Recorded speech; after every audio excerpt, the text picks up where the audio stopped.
Perhaps we need some outside universal threat to make us recognize this common bound. I occasionally think how quickly our differences worldwide would vanish if we were facing an alien threat from outside this world.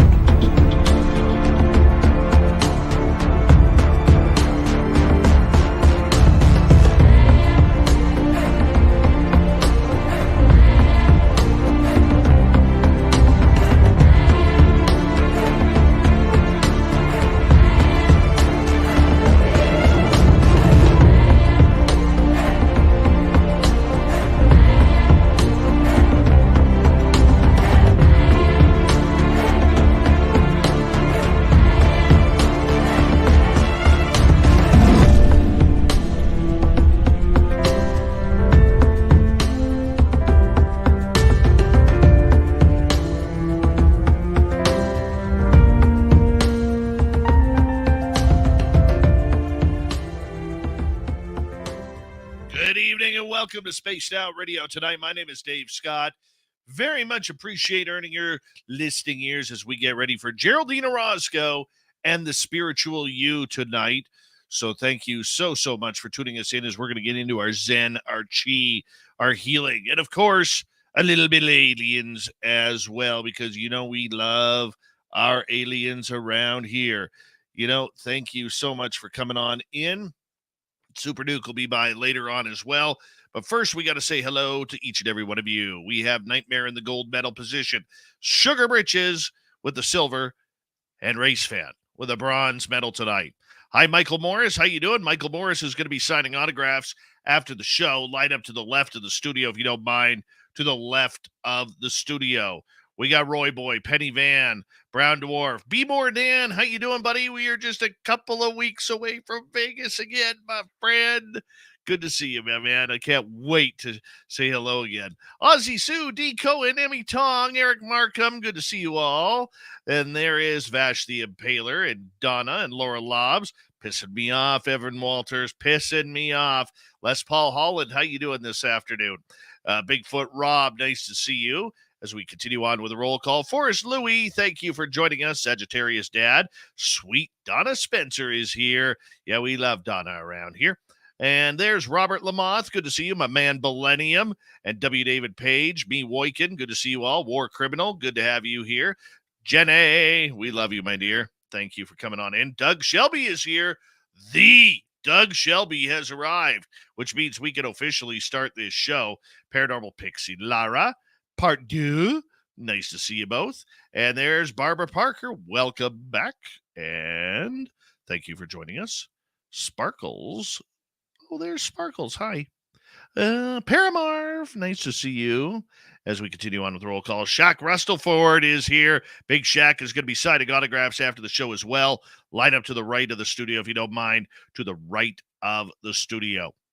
Continuing on, Chillgasm. Addie Overbay, welcome to SOR Chat. Forrest Louie, thank you so much for kicking off the super chat tonight. It's a wonderful way to support what we do on this show on a nightly basis. Hi, Nancy Thames. Super Duke. Good to see you, buddy. Allison Singh, 2 nights in a row. What do we do to deserve this? Welcome back. Eva. Raymond L., thank you for joining us. Ozzy, oi, oi to you. And Monica, how are you, my dear? Gizmo, thank you. Yes, we will part hard later on. Mentira, welcome to SOR Chat. Lee the Bee, thank you for joining us. Marty Burback, he's the best Marty Burback in the world, by the way. He's rated number 1. TMI, good to see you. The lovely Kira, thank you for joining us. And Kurt M., good to see you. Jessica S. Desert Rat, nice to have you here. The Ferret, good to see you. Hi, Timothman. And Pandora's Box, welcome to SOR Chat. Yeah. No, you're not tardy yet, because the show actually starts in about 1 minute here. 1 minute. Jeff Steve Garvey, he'll hit a home run for you. Hi, Skip to Malou. Nice to see you. Nikki in Seattle, thank you for joining us. And Deb from SAC, Asteroid coming. And yes, rest in peace, Gordon Lightfoot. Sundown, my friend. Sundown. Pat Toohey, good to see you. And where's Michael? There he is. Hey, Michael. How you doing, buddy? All right, we got to get the old radio side going here, because we need to make sure that we get enough room there for Bill WD-40 to come in and lube us up for tonight's show, because you always want to go into a show nice and smooth. And that's what we're going to do once again. Geraldine Orozco is here. Her hair is looking immaculate tonight, just so you know. Yeah, she's got a 10 out of 10 hairdo tonight. Hello, Nicole Sakic. Good to see you. We are 30 seconds away. Super Chat, once again, is open. It's a great way to support what we do on this show on a nightly basis. And, of course, our store is open at spacedoutradio.com. And we can hang on out there, get some really cool swag. And for those of you coming to Las Vegas, oh, yes, we are exactly 16 days away. 16 days. Hi, Juliana. How are you? Good to see you. You know what, everyone? It is that time of the night where I ask you to put your horns up and let's rock.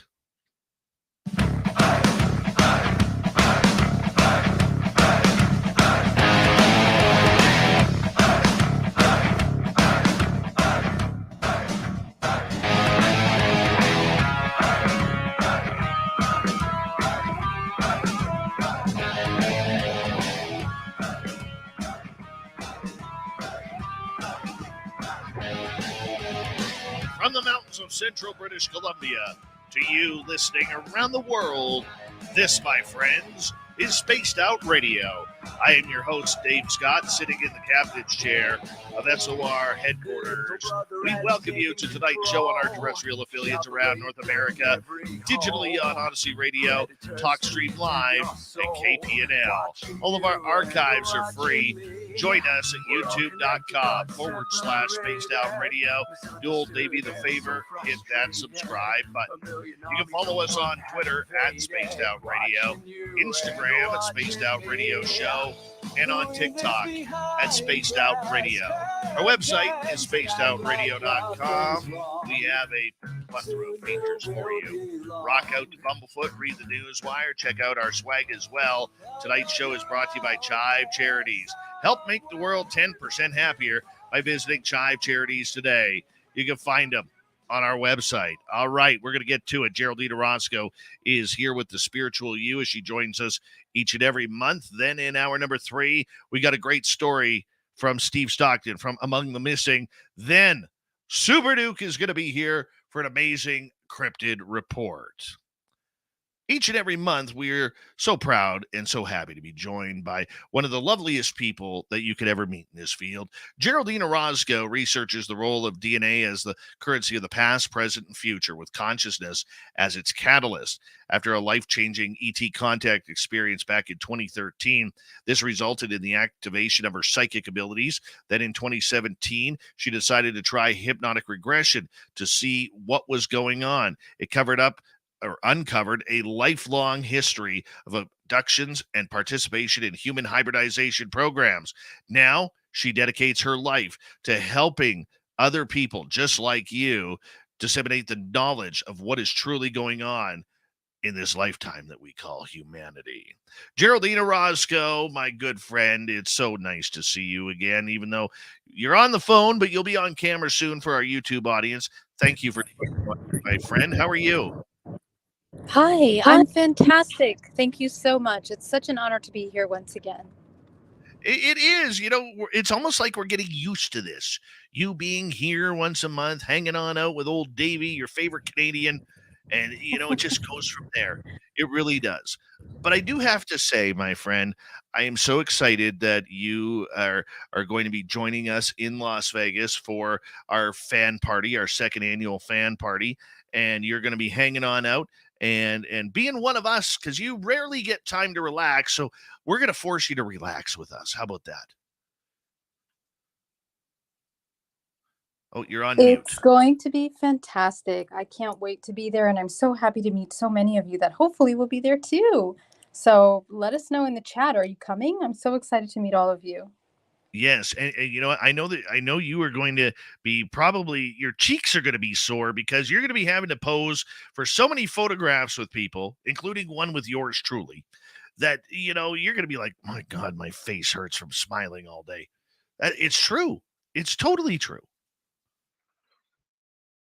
So I think it's going to be amazing.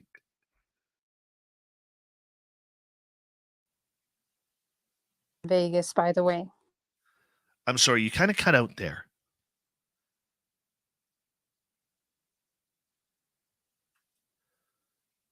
All right.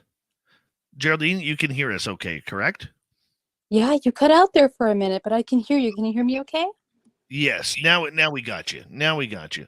So, getting time to spend time with fans and everything, you do enough of the conference circuit to know that when you're on the conference circuit, there's really not a lot of time to get to meet with people and people to share stories with it. How do you like the idea of, like coming to our event in Las Vegas and being able to actually sit down, chill out, relax, and spend some time with the people who not only support Spaced Out Radio, but yourself as well?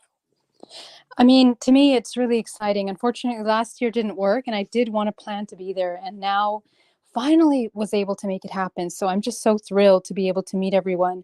At this last conference last week, I got to meet some people, and it is just amazing to be able to connect with them and hear their stories, and just really connect at a human level is really, really special, and it's important. It's what makes this work something very powerful in connecting with people. So, Geraldine, I mean, the fact that you get to connect with so many different people around the world, how do you keep yourself grounded? How do you keep yourself centralized and well based in order to do what you have to do on a daily basis, which is help people?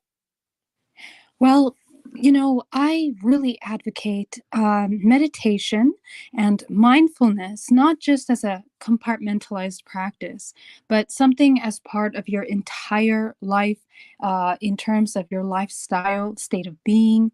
Mindfulness and awareness and the embodiment of that is really something that's really important to me. I have a very, very strong start to my day. Having a strong morning routine is really important for me.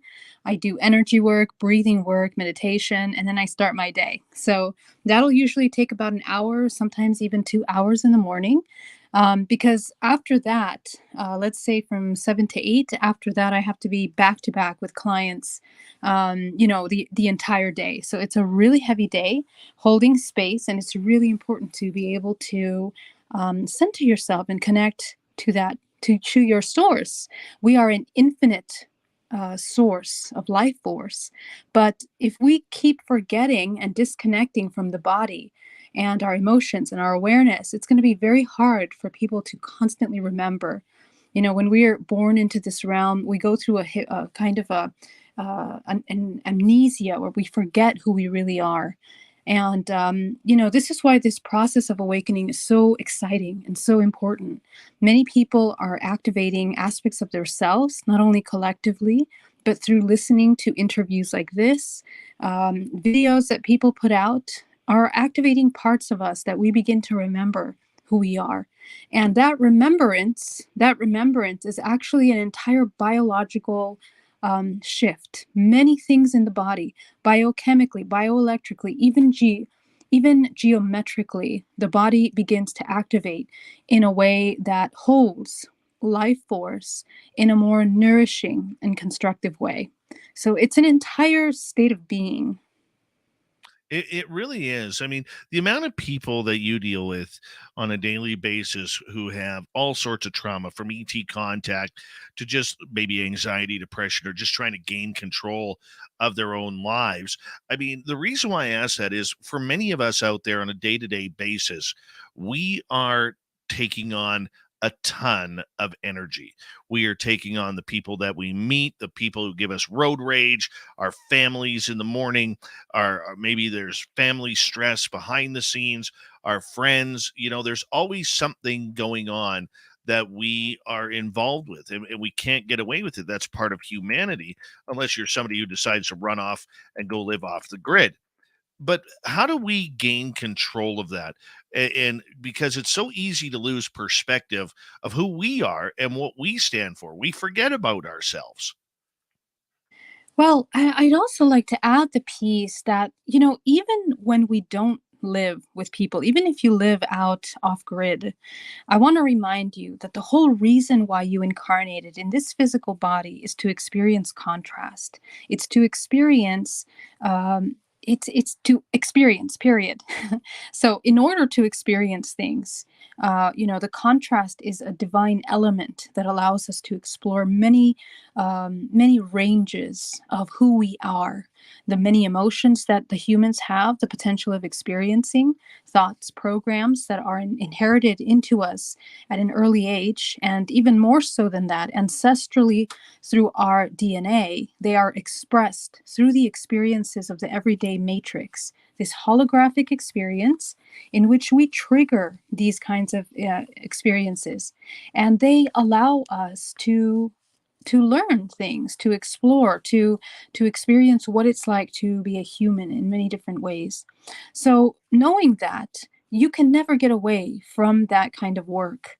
That part, once you understand that, once you understand the power of your experience here as a human, that it has not just in your individual life, but really you are affecting yourself, your family, your ancestral lineage, and the human race in a whole, we're affecting. So I think, we're kind of collectively coming into kind of a spiritual maturity at this moment, where we are now beginning to understand that the words that we speak, the way that we think, the way that we express, the way that we hold space really plays a huge role. It's a major impact in many aspects of our life. So when we begin to think of things like this, it changes the way that we present ourselves in our relationships. And it's a more mindful, it's a more empowering, more creative, and more conscious way of living, in which you understand that you affect many ranges and realms around you. Okay, so as we are going through these different realms and ranges that we have, is it easy to lose sight of what our goals are, or taking care of ourselves in order to do that? Because we always seem to be caught up with everything that's going on around us, that we do forget about ourselves. We do forget about meditation and self-healing and everything that kind of goes along with that, Geraldine. Yeah, so I think the key here is to understand that we are constantly co-creating the experience, and what we're going to experience right now in the next moment is a projection of what lies in your subconscious mind. The subconscious mind is the most powerful frequency that begins to inform, through your expression, what you're going to experience. So, for example, if we have a long-standing belief that we are unworthy, we are embodying insecurity, it's going to completely change any potential experience that comes in our way. For example, a new career opportunity, a change in career, a different place of moving to a new place, for example. All of these things are going to be affected by that subconscious belief, because the way that we interact with them will be different. It'll be more contracted rather than expansive, and that can change things in 1 second. So we have to understand how much power we have on what we experience. And for that matter, this idea of taking care of yourself, how are you going to take care of yourself when you have so much going on? Well, that's just it. It's cultivating and maintaining a clear and strong mind body connection. The communication between how you feel right now in this moment plays a major role in what you're inputting and what you have the potential of achieving in your life. So this connection is a must. What happens to most of us is that we are really distracted by the external world, by things that are happening outside. We spend a lot of time watching TV, social media, and our attention is constantly in this illusion of control. We believe we can control others. We change ourselves to control people's opinions of yourself, to others. There's a plethora of things, that activities that we take in order to follow this illusion of control in our lives. But in reality, all we're doing is we're literally repeating patterns of survival.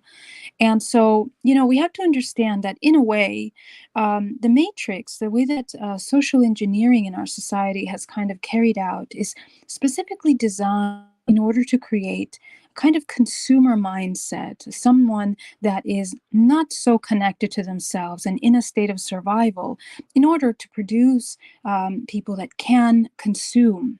They seek external to them in order to satiate a desire for love, a desire for success, a desire for connection, for communication. So I think one of the most empowering things that a human can do is to begin to understand what are your deepest desires? What drives you in your life? What are those subconscious beliefs that are input into your everyday action? Once you understand that, you're going to begin to look at some patterns, and you're probably going to look at the past 10 years and notice that you're repeating a lot of the same stuff, and there isn't a lot of change in how you are progressing in your own personal evolution. So I think that at this time, the concept of success or evolution, in a sense, goes hand in hand with health, vitality, financial balance, financial wellness, that you're financially secure, have enough to take care of yourself, are not in stress, and you're healthy. These are the basic core elements that every human is designed to have. And any time that anyone tells you otherwise, we have to try to filter away from those programs in order to really inherit and activate our own empowered self in our everyday experiences. Absolutely. And it's a matter of awakening to how you want to feel, because really we do have control on how we want to feel each and every day, whether it's tiredness and fatigue, or whether it's happiness or anger or whatever it may be. I mean, we do have to remember that we do maintain control.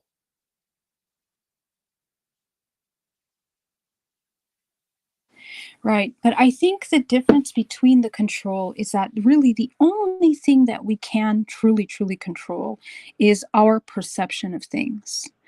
Okay, because we end up having these ideas that we're going to make major changes in our lives, and there can be many variables, and these variables are actually governed by higher laws.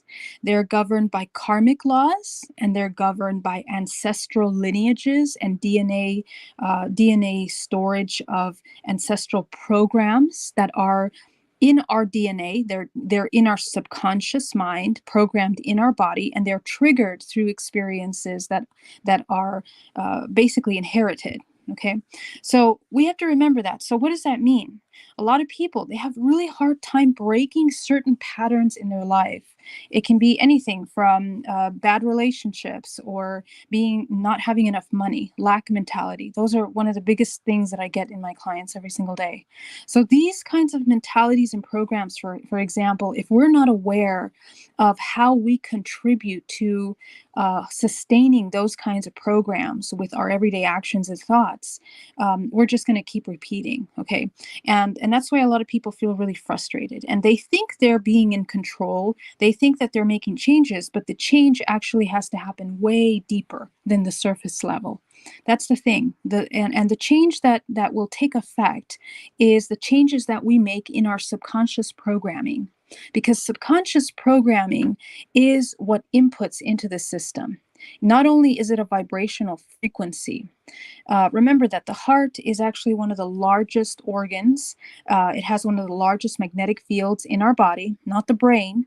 So if we are constantly in the brain analyzing and in a state of survival in the amygdala, it completely closes down the electromagnetic ability for us to become a conduit at the heart center. Okay, when we activate and expand the heart center, and we begin to do things that are in alignment with, let's say, a bliss state, or something that really, really brings you joy, harmony into your life, that is actually where the human begins to attain, let's say, some superpower type of activities. Their higher faculties come online, they become more intuitive, more in tune, and they begin to manifest. You become a magnet to experiences that are actually really great for you, conducive, constructive, expansive.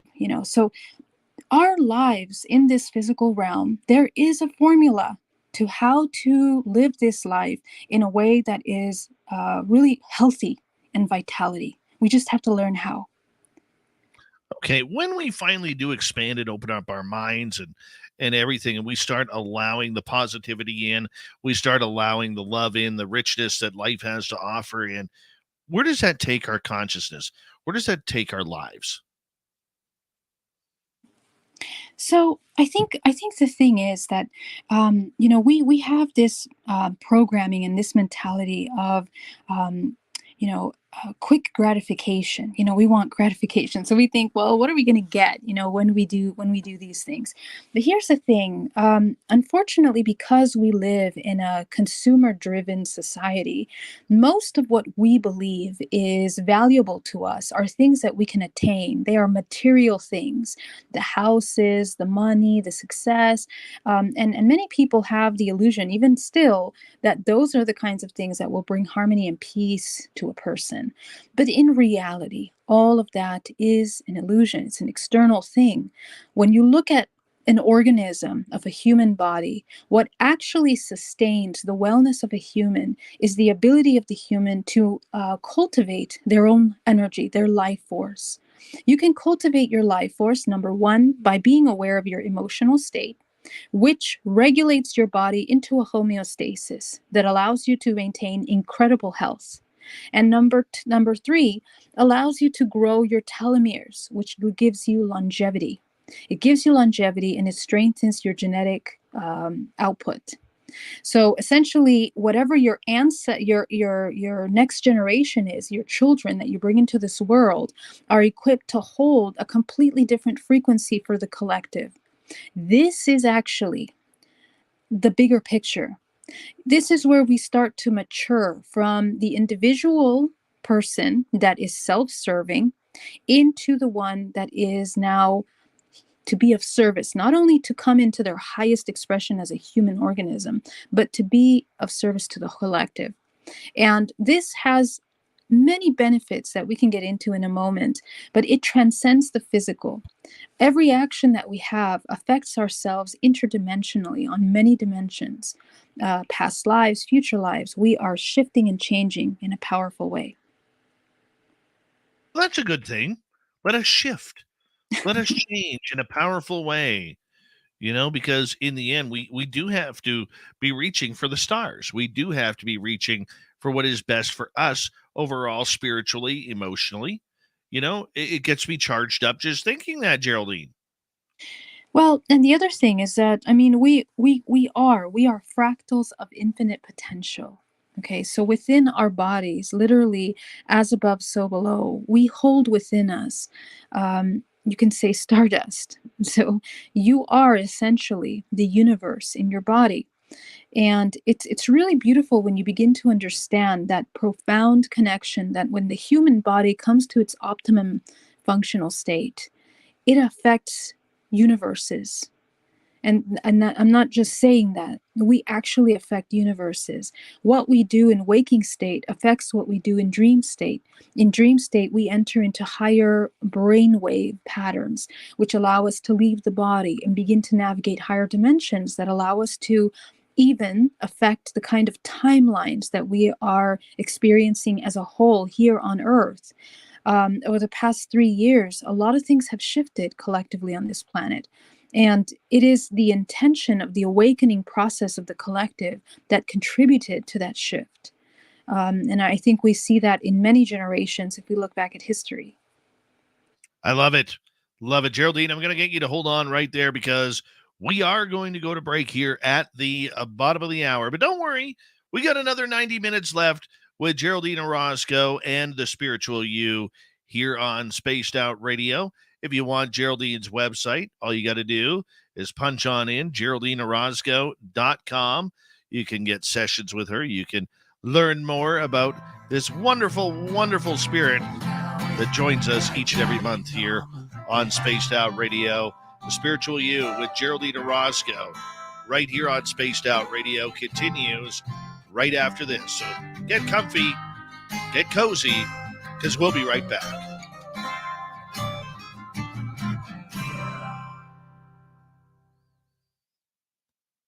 All right, we're clear.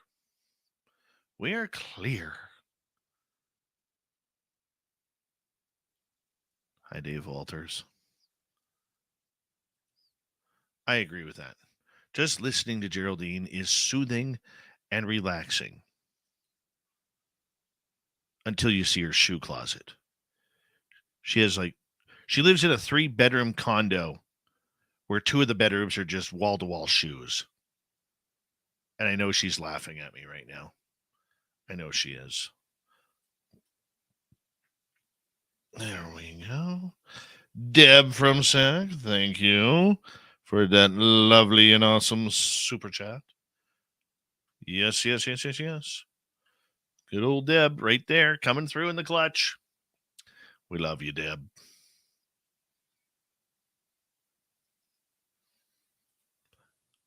Low Pro, what's going on? Little Mikey Bothwell, thank you for the Canadian love, man.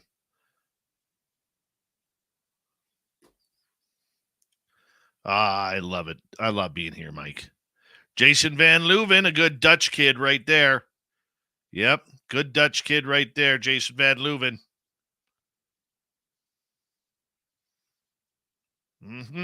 I will guarantee you that he has, at minimum, 1 pair of wooden shoes in his house. Jason, you got to confirm that for us. Minimum 1 pair.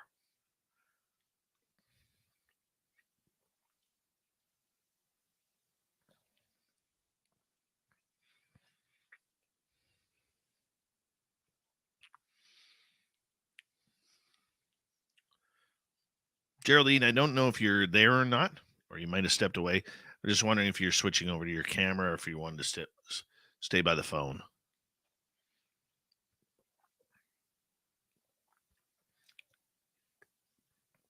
I carved them myself, Dave.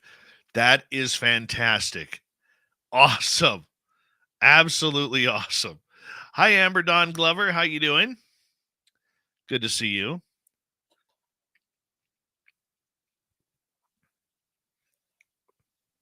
Strawberry milkshake tonight. It was warm here. Very warm. Thank you, TMI, for that amazing super chat.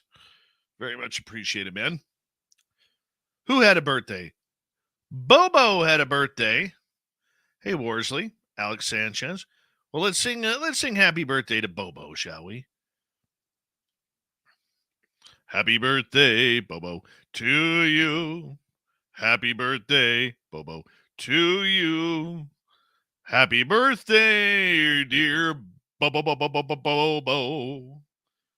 Happy birthday, Bobo, to you. And Jason, you got me by a couple months. I will be 50 in 22 days. Oob to Joe's Maine. I do have my Crocs on, man. See? I do have my Crocs on. Yeah. You've got aliens, though.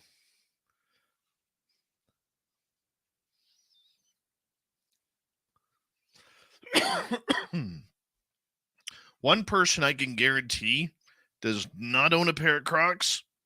That's Geraldine. No. You will never find a pair of Crocs in her 2 rooms filled with shoes.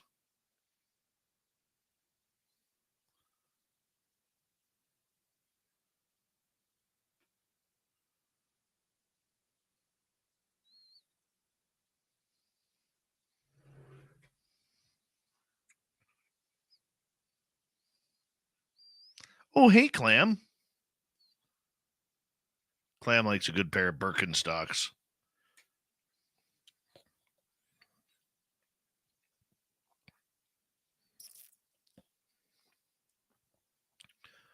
Remember, if you're still on the fence about going to Las Vegas and joining us, you still can.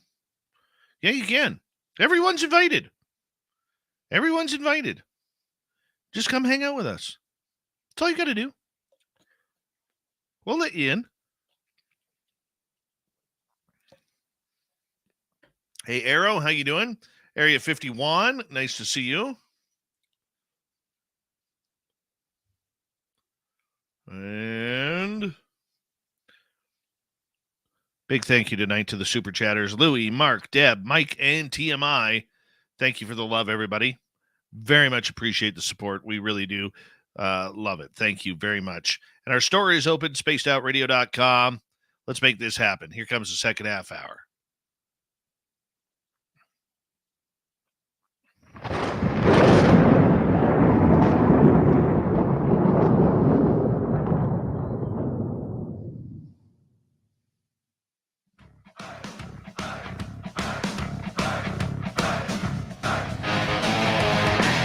Second half hour of Spaced Out Radio is now underway. Thank you so much for joining us.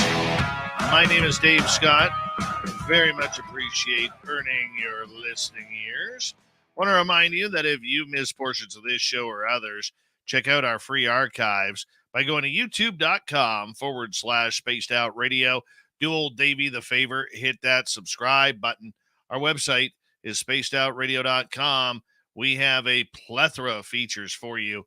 Rock out to Bumblefoot, read the Newswire, check out our swag as well. Follow us on Twitter at Spaced Out Radio, Instagram at Spaced Out Radio Show, and on TikTok at Spaced Out Radio. Now, before we bring Geraldine Orozco back in, I got to clarify something here. At our second annual Las Vegas fan party, where Geraldine will be and I'll be there, May 19th through 21st, I will not be eating breakfast for dinner. Okay? Let's just clarify this right off the bat, because I know there's going to be rumors. I know there's going to be rumors. And people say, hey, I just saw Dave over at the restaurant over there. It's 1:51 p.m. and he was having bacon and sausage and eggs. Not going to happen. Dave does not eat breakfast foods for dinner or lunch. No. That's sacrilegious. Totally sacrilegious. That's the problem. All right? Sacrilegious. Terrible eating breakfast for dinner. I know I'm in the minority. All right? Maybe it's a quirk. Maybe it's nothing. Maybe I'm on the right path. But all I got to say is no more breakfast for dinner. Don't do that. Don't do that. And no, if you hear a rumor coming out of Las Vegas that I had breakfast for dinner, I just put it on the record right now. It's a lie. It's a lie. So Michael asks, what if you wake up late? Well, if it's lunchtime, I got to eat lunch because I've already passed breakfast. Got to eat lunch. Kira's asking, well, what about an egg salad sandwich? That's a brunch meal. That's a brunch meal, not a breakfast meal. Anyways, Geraldine Orozco is here. GeraldineOrozco.com is her website where you can find all sorts of Zen, Chi, healing, ETs, aliens running around. Got to look carefully on her website because every now and again you'll see an alien.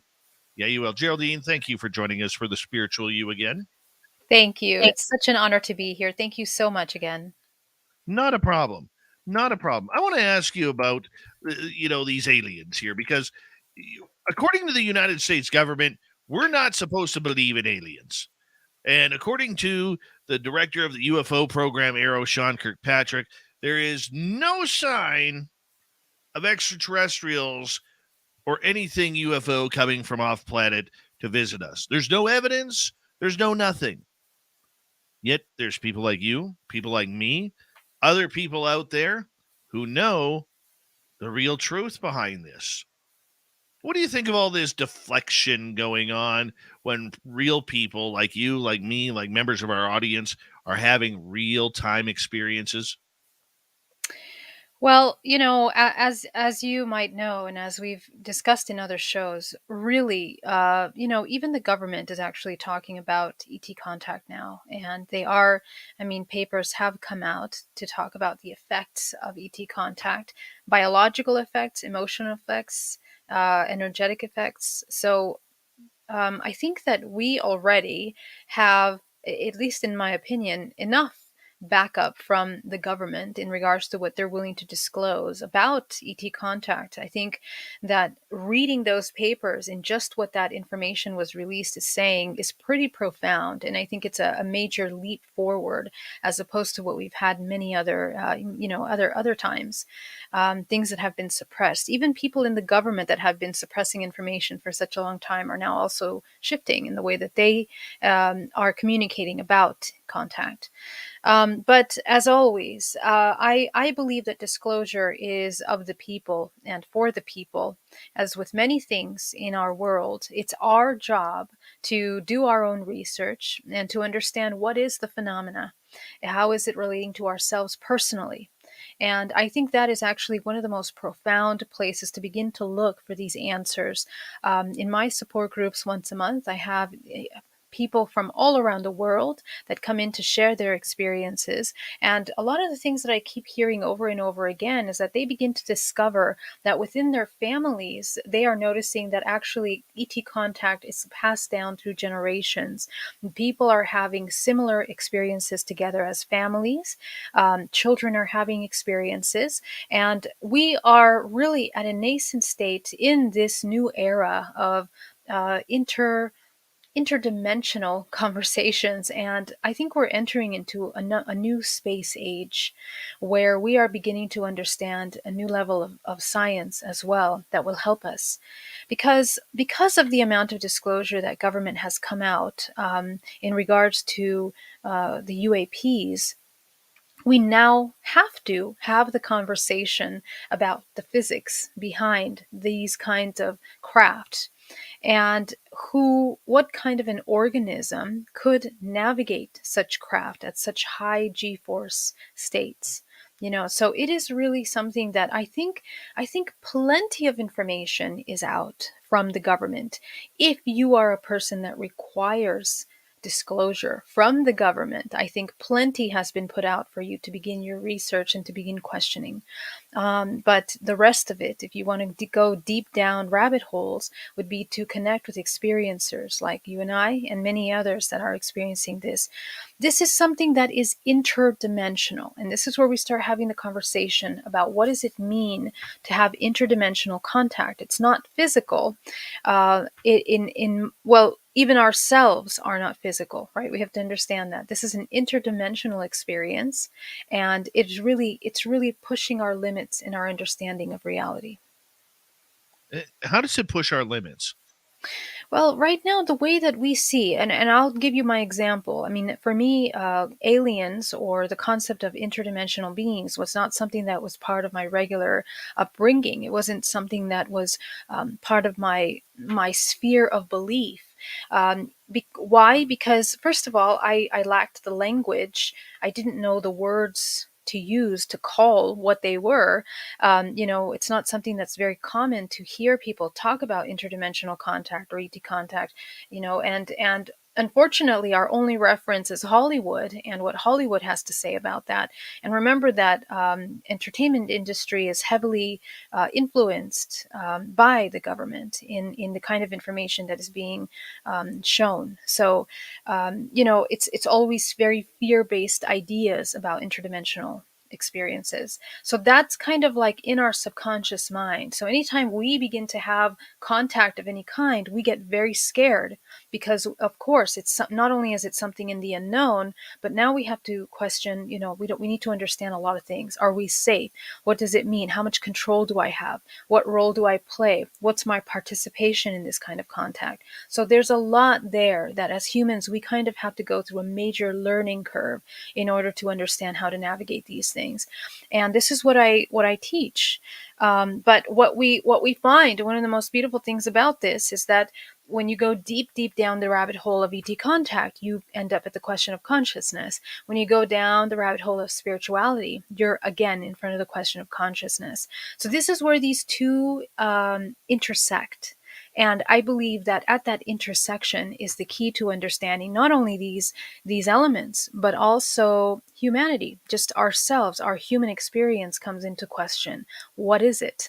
Are we physical? Are we material? Are we non-material? And we have enough understanding that we are also interdimensional beings.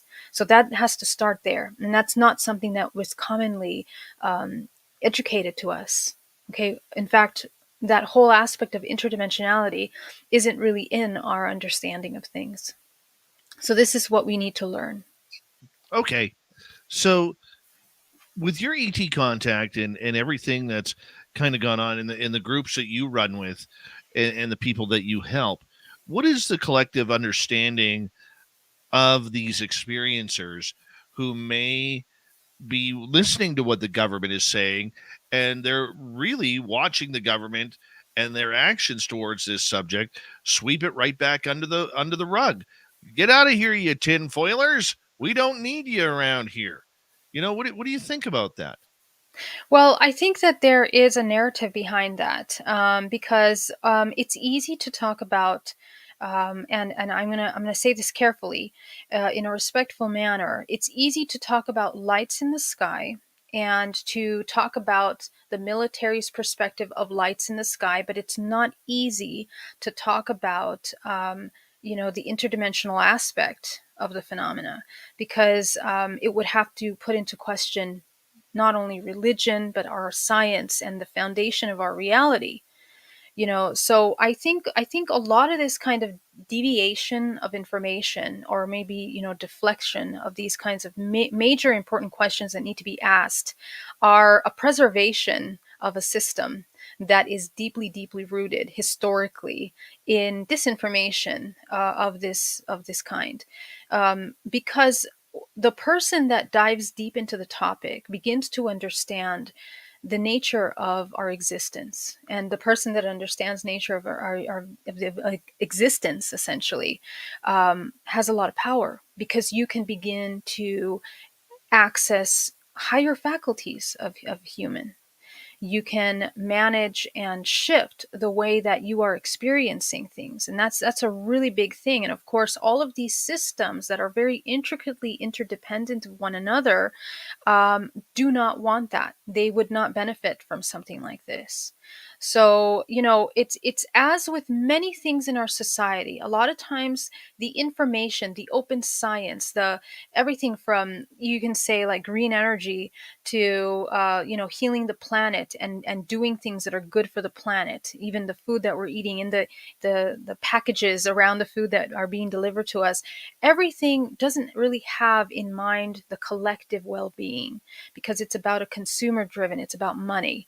So when we have a society that's built on that, it's completely, the kind of information and the way that things are perceived are going to be heavily, heavily engineered. So it's the same in this ET contact. I can see that, and I can appreciate that.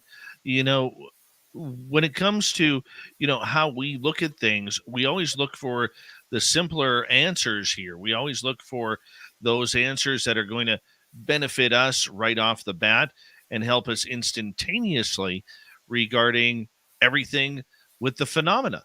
So when we take ourselves and we look at what we're going through, is there a commonality between what we're going through, what other people are going through, and what the government knows, in your opinion? So, okay, so you're saying, is there a difference between what people are going through and what the government knows? Yes. Okay. I took Um, the okay. long road there. I Okay. apologize. No, no, that's good. Okay, so just to be clear, let me just dive deep into this. First of all, we have a shadow government that primarily manages the structures of our reality. Okay, and this is not only my experience, but my research with speaking to many experiencers. Okay, and also my own experience and research interdimensionally, being taken into underground bases, being actually involved in these things. That at the core of our shadow government is intelligence, an intelligence that transcends our human mind as we know it. And that intelligence is preserving information of even humanity's origin. Okay, because remember that even ourselves, historically, if we look at the origin of human race on this planet, there is a possibility that we are heavily mixed with interdimensional DNA. Okay, so we are interdimensional hybrids. And Michael Cremo is a person that he was just speaking at a conference, is amazing at explaining this, looking at anthropologically our history here on planet Earth. But there is a lot of evidence to point to that. And even biologically, we're looking at the major jumps in our genetic code, in which are showing us that there is an intelligence that has interceded in our development as humanity. So that being said, when you begin to look at the origins of human race as a whole and how it evolves, and social engineering, everything from the Industrial Revolution and more, everything from World War II, the involvement and the interest in interdimensional contact, navigation, UAPs, advanced technologies, many of these programs have been suppressed and quieted for a long time. And that is on purpose. So in my opinion, looking at that history, the government has a major role and is a major player in a lot of these things of interdimensional technology, the suppression of technology, and they've done that in many different areas in our world. So to me, they are very well versed, and there are indeed sections of the government that are dedicated to suppressing this information and to somehow managing those that do speak out about this information, because it is not beneficial. It's very easy and it's a cheap way, using the entertainment industry and disinformation, to point at experiencers as crazy people and people that really have no sense. That's a very inexpensive way to control narratives, through disinformation, fear, and manipulation. So that's been done for a very long time. And in the meantime, experiencers during this entire time are collecting these experiences, right?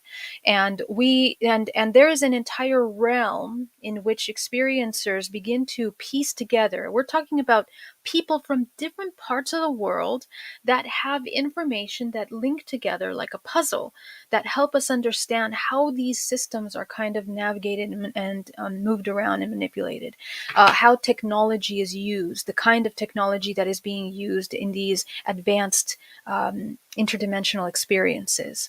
Okay, so there's another realm that we are all participating in. So in a way, there is an architecture to this reality that transcends what we understand and know. So to answer that question simply, the government knows, is deeply, deeply informed in all of these things. They had been looking into it in a long time, and they play a major role in creating perceptions and disinformation about the information from the beginning. What do the aliens think? The ETs that you were in contact with, the ETs that many of your clients are in contact or friends are in contact with, what do they think about this whole shemazel that's going on? This is a profound question, because in order to understand what they might be thinking, we have to understand, first of all, what they are, right? So, interdimensional beings, where should I begin? Interdimensional beings are, in a sense, a higher intelligence from the perspective that they are coming from a higher dimensional plane, which has access, because of their level, because of their geometric structure, because of their cultivation of their organism, they have access to broader bands of frequency. Okay, they can access more information. So, that being said, the way that they utilize that information depends on their interest and their agenda. And the way that each individual experiences those agendas are also dependent on the individual. So this is very much back and forth, okay, very much a co-creative experience that is actually happening with interdimensional intelligence. Humans begin to tap into this information when they begin to train how to leave their body in dream time. Most experiences are in dream time. And the human that begins to activate higher faculties begins to tune into more information. Okay. So, how this is processed by the human is usually through channels of information that are being channeled in.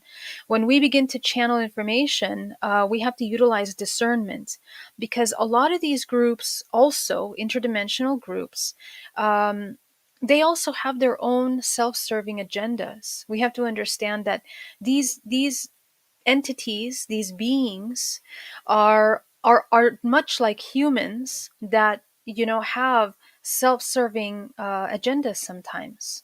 So we have to learn how to discern, and really the whole point of interdimensional contact is that we learn how to discern, how we share information, how we give information. Now, I want to add another element that's very important, that is where my area of expertise lies, which is in our ancestral genetic connection to interdimensional contact.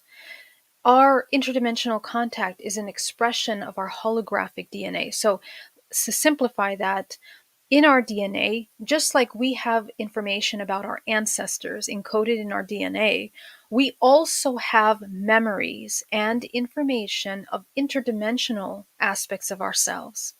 Many people in this current time are aligning with Arcturians, Lyrans, Pleiadians. Why? Why do they do that?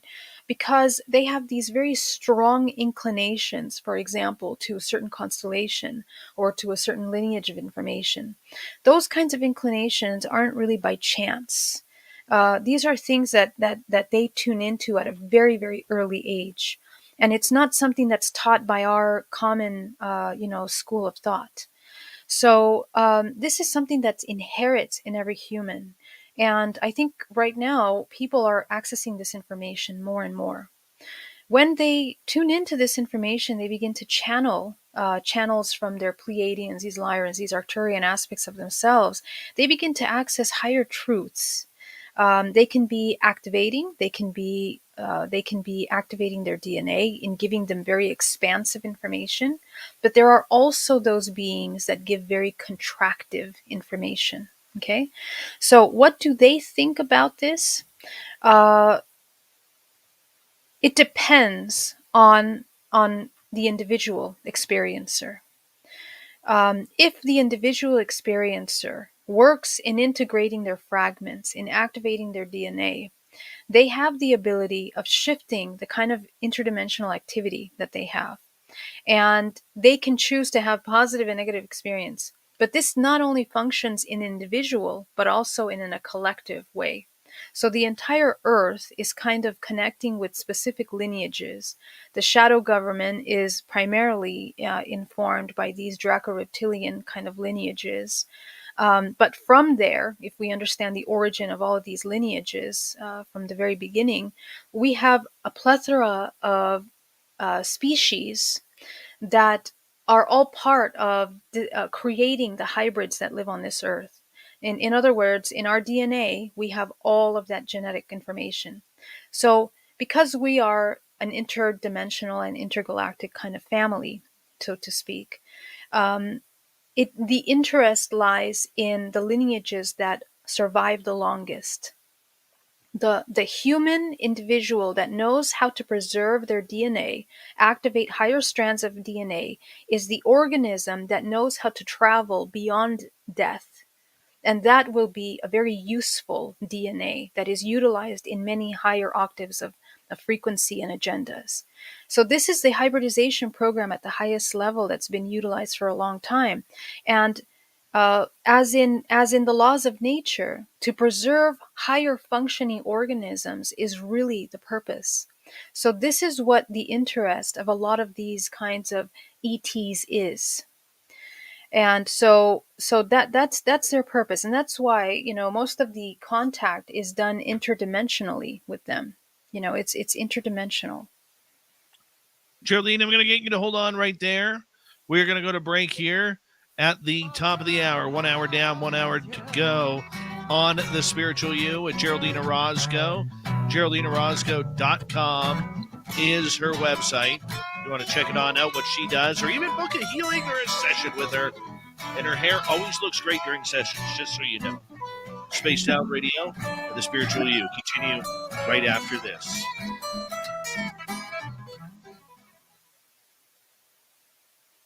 See, you missed what I was saying to you about you when you were switching over to your computer at the last break. What did you say? I was telling everybody how you actually live in a 3-bedroom condo, and 2 of the bedrooms are just filled wall to wall with shoes. Dave, that is not true.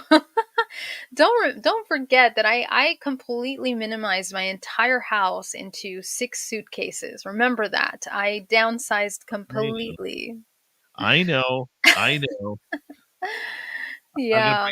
gonna put you back in the green room. We're gonna take a quick break here. Okay. We'll be back in a couple minutes. Okay. All right. There goes Geraldine. I will be right back, people.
All right, I am back.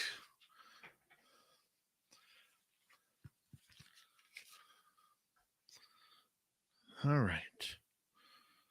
When Geraldine's ready, she'll pop back on. Mr. Cowley, welcome back to the show. Oh, Mr. Cowley loves his spaced out radio.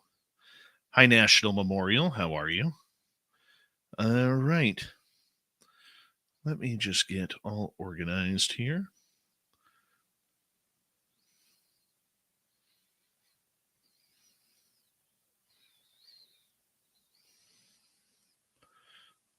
If you have any questions for Geraldine, make sure you put them in capital letters. And thank you to Louie, Mark, Deb, Mike, TMI, and W. Decker for the great super chats. Very much appreciate the love, everyone. Really, I do. Here we go.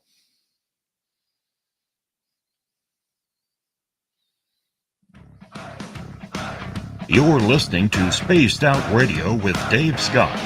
Follow Dave on Twitter at Spaced Out Radio and on Facebook, Spaced Out Radio Show. Hour number 2 of Spaced Out Radio is now underway. My name is Dave Scott. Very much appreciate earning your listening ears wherever you are on this beautiful planet we call Earth.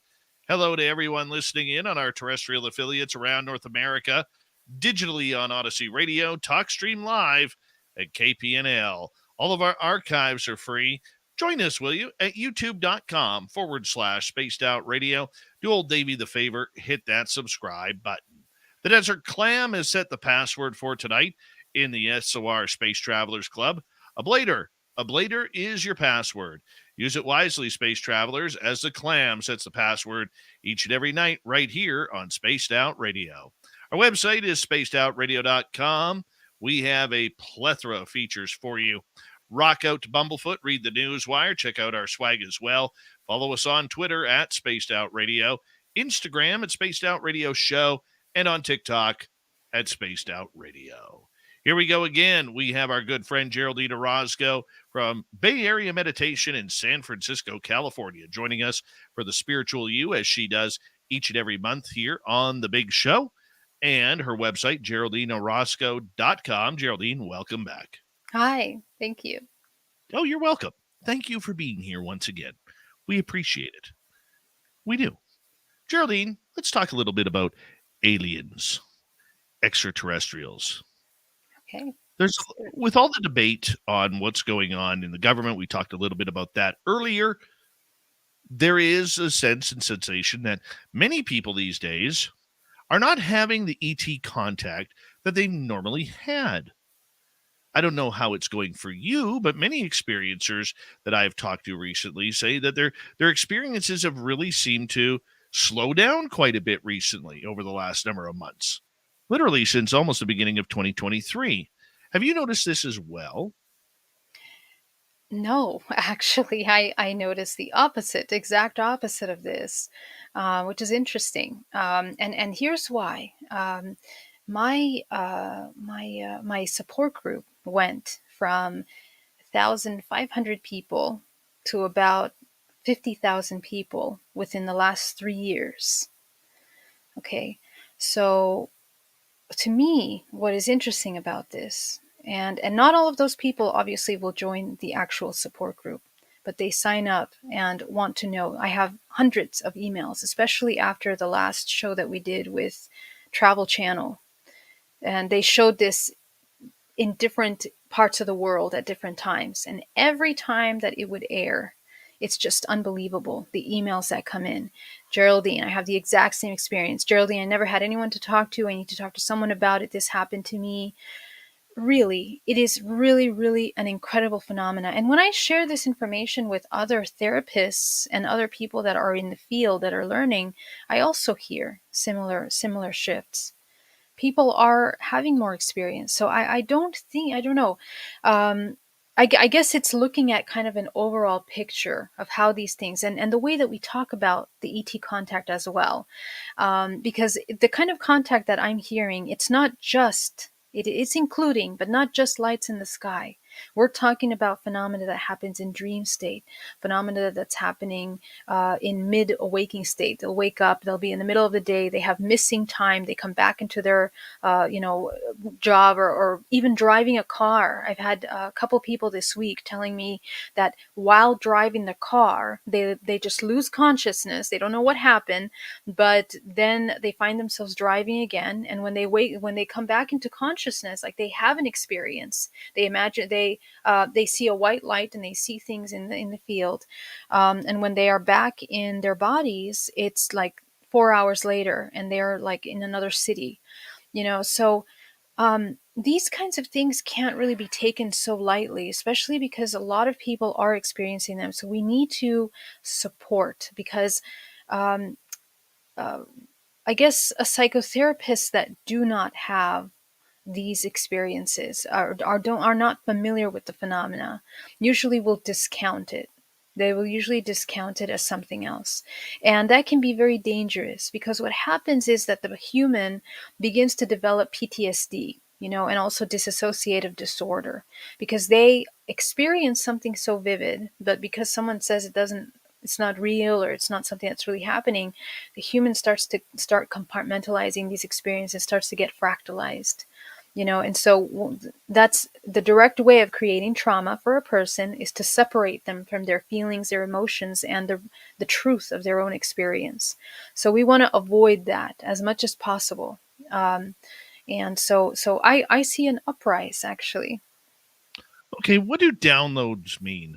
When somebody gets some binary code or some sort of symbols, what is this supposed to mean to us? Because the majority of us who have had this happen really can't decipher what it's all about. Okay, so downloads are essentially information that we access. And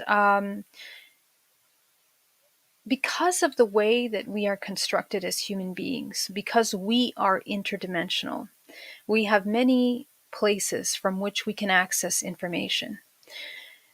Most of our programming that we are playing out in our everyday lives is programs that we adopt and are indoctrinated since childhood. So, what does that mean? So, we take on ideas, concepts, and perceptions that our parents had, and we use those as a foundation of truth, and we build on that. Okay, so in addition to that, behind the scenes of those is our parents, and so on. Okay, so you can imagine this as a database of information. It's a database of perceptions and information.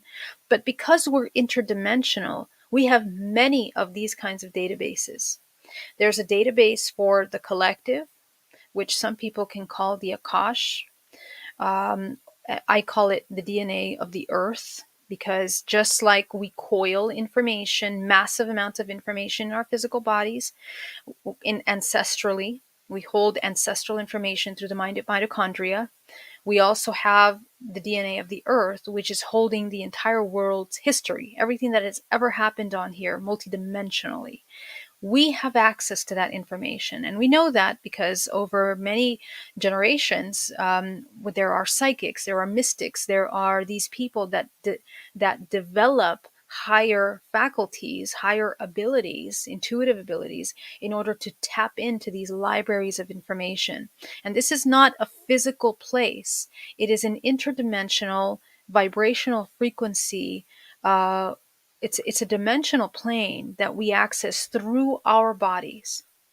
So we essentially are that's what we are accessing. That is where we get this information. So downloads are essentially the activation of our DNA, because of the nature of our DNA. Uh, let me just give you perspective. 2% of the DNA writes this entire complex system and all of its functions, the body, the entire body, 2%. The rest of that, we have 144 genes. That means 28,000 of those write this. The rest of them, of those 144, are essentially running programs that are merged from the morphogenetic field. And the morphogenetic field is the instruction manual beyond the physical body that essentially brings the physical into its form. So this realm of information in the morphogenetic field is where the information of this Earth DNA is stored within every human and interconnects every human. So when we receive downloads, we can choose, in a way, when you learn how to navigate this, what timeline. Sometimes you receive downloads about your past lives, right? Sometimes you receive downloads about people that have passed on, like mediums. Sometimes you receive information about interdimensional beings, and then they begin to give you information. So we are navigating these realms, and all of it is within you specifically. So it makes the information very valuable, very important. The more you refine your dial, okay, imagine yourself as a radio frequency. The more that you refine that dial into the highest octave possible, the more you are able to tune in to higher frequencies of information and more clarity, less confusion, less inversions, and most in alignment with the collective and with nature. The lower you move your frequency, the more convoluted, the more conflicting, the more confusing, the more complicated the information becomes, the more self-serving and dangerous and suffering. So that's something that we need to understand as humans, that actually we need to kind of refine how we are tuning into this information, how we get it. All right. You ready for some audience questions? Yeah, love Because that. we like to bring them in all the time. Start off with Laura here. Geraldine, what is your routine for grounding down after a long day? So, grounding actually is the basis of every present moment. It's not just about grounding in a day. If you ground at the end of the day, that's great, but you're not really going to get a lot done. So you need to understand how the body works. To be grounded means to be fully in your body, and that means that that's the only time that you are at home. Okay, if you're floating up here, daydreaming, unconscious, in a state of hypnosis or fearful state where you don't want to deal with the body or the things that are happening around you, your body becomes open source, where you can absorb all kinds of things: people's emotions, people's bad day, people's bad mood, pain, suffering, illnesses in the body. So we don't want that, right? So actually, if you are grounded in your body, it's easier for you to be in the present moment. That means that your thoughts are not in the past or in the future. You are coming into alpha state. Your brain comes into alpha waves, which are peaceful, grounded, and present. And also, you're balancing the negative and positive charges in the body. Just like when you go into nature and you begin to rebalance the electro movement of energy in your body, you begin to come into a homeostasis, a balanced state. And so that's what you want to do when you ground all the time. Now, what you're talking about is clearing your space. So how do you do this at the end of every day when you've had a really tough day and you're exhausted? And I want to mention that the only reason why we get tired at the end of the day is because we are not owning our space. It's because we deplete a lot of life force. We are mostly unconscious or in survival and in fear. So a lot of energy goes out that way. Okay? When you are constantly being mindful of your energy, I guarantee you at the end of the day, you will not be exhausted because you will have been absolutely present in every moment. Okay. So here's a tip for you to clear your energy at the end of a long, long day with all kinds of things where you're tired. You have 13 main dimensional layers in your body. Imagine yourself as 13 circles. And I want you to visualize that you clear out every single one of those 13 circles around your body. Spheres, I should say. Okay, more accurately, spheres. When you clear out these spheres, you begin to shift your vibrational frequency. It's a really powerful way to heal and restore energy. You're also going to breathe deeply, calling back your life force in the body from any kind of people or places or things that you've entangled with unconsciously, energetically. And when you call back your energy, you restore that energy, and immediately you're going to feel like you have more energy, more calm, and more energized. Excellent. All right. I want to add to that for just one moment. The power of grounding to the ground, taking your shoes off, walking on sand or grass or something that is, connected to nature. How powerful is that to bleed the darkness and the energy and the everything bad out of your body? It is extremely powerful. Why? Because we are electrical beings. We are bioelectrical beings. So when we store a lot of negative charge in the body, even biologically, we create free radicals because we start to create and make choices of foods that comfort foods imbalanced out of our body. So when we make these choices that take the body out of harmonious state, the body depletes. Okay, so it's about rebalancing and creating harmony in the body. And that means that we're not overly emotional in any of those directions, but rather in a neutral state. That is the most empowering state for the human, to be neutral and in the present moment. Awesome. Thank you. Let's go over to Jason here. I may have been a part of a hybrid program. I never got my upgrade by flying so many miles. If I don't get it, I'm flying the Arcturian Airways. No more Gray Line. Oh, I think this is more of a joke because I was bugging him about being Dutch in his wooden shoes earlier. So the hybrid portion, let's just take that. How does someone know if they are part of a hybrid program? Oh, that is a really big question. Okay, well, you know how that you are in a hybridization program. If Let me give you some quick markers. You have reoccurring dreams of children being on board craft with children or uh, small people, you can say, because not all of them will look like children. And they are a mixture of genetics. So it's a hybrid, essentially, human and also other species. You have ET contact. Period. If you have any kind of ET contact, dreams or sightings, you are a hybrid because your entire biology, the architecture of your multidimensionality, the fact that you can tune into frequencies to see these interdimensional beings means that you've activated aspects of your DNA which are interdimensional, which are ET, you can say. So just that fact alone lets you understand that you're a hybrid. Being part of the hybridization program requires you to be a hybrid because it's a cocktail of your DNA.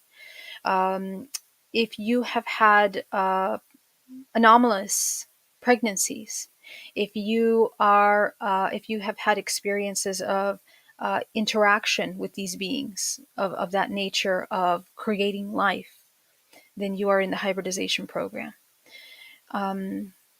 Yes, there is so much more, but I think I'm going to leave it there. All right, let's continue on. Let's go to Shaq. What are karmic contracts? Are they just subconscious ancestral responsibilities made manifest? And why are some big or small? Why do Oh, they have to be worked on and others can be dissolved? awesome question, Shaq. Thank you. Welcome. And hi to Jason too. So great to see you here as well. Karmic contracts. So first, karma means cause and effect. Okay. So contracts, the idea of karmic contracts means an agreement to experience cause and effect. Now, when you as a soul incarnate into the three-dimensional plane, which is where we exist at this time, you inherently agree to experience cause and effect. So no human can get away from that while it exists manifested in the physical. And I'm not talking about good and bad. I'm talking about cause and effect because some people confuse that. Karma doesn't mean bad. It's become that way because of disinformation, but it just means cause and effect. Everything that you do has an effect. So the more that you are mindful about what you're doing, the more you'll be able to understand the side effects of the things that you are doing. Okay. But most of us, unfortunately, we're not as conscious. Most of us are in survival mode. So when we are in survival mode, we actually don't really, the cause and effect that we adopt has nothing to do with our free will. It has nothing to do with our ability to choose. It has everything to do with everything that we have been inherited with. So, passed down through generations, through mom and dad, we are repeating. That's all we're doing. Repeating programs over and over again. Programs of them and programs that have been indoctrinated and through social engineering. This is incredibly important to understand.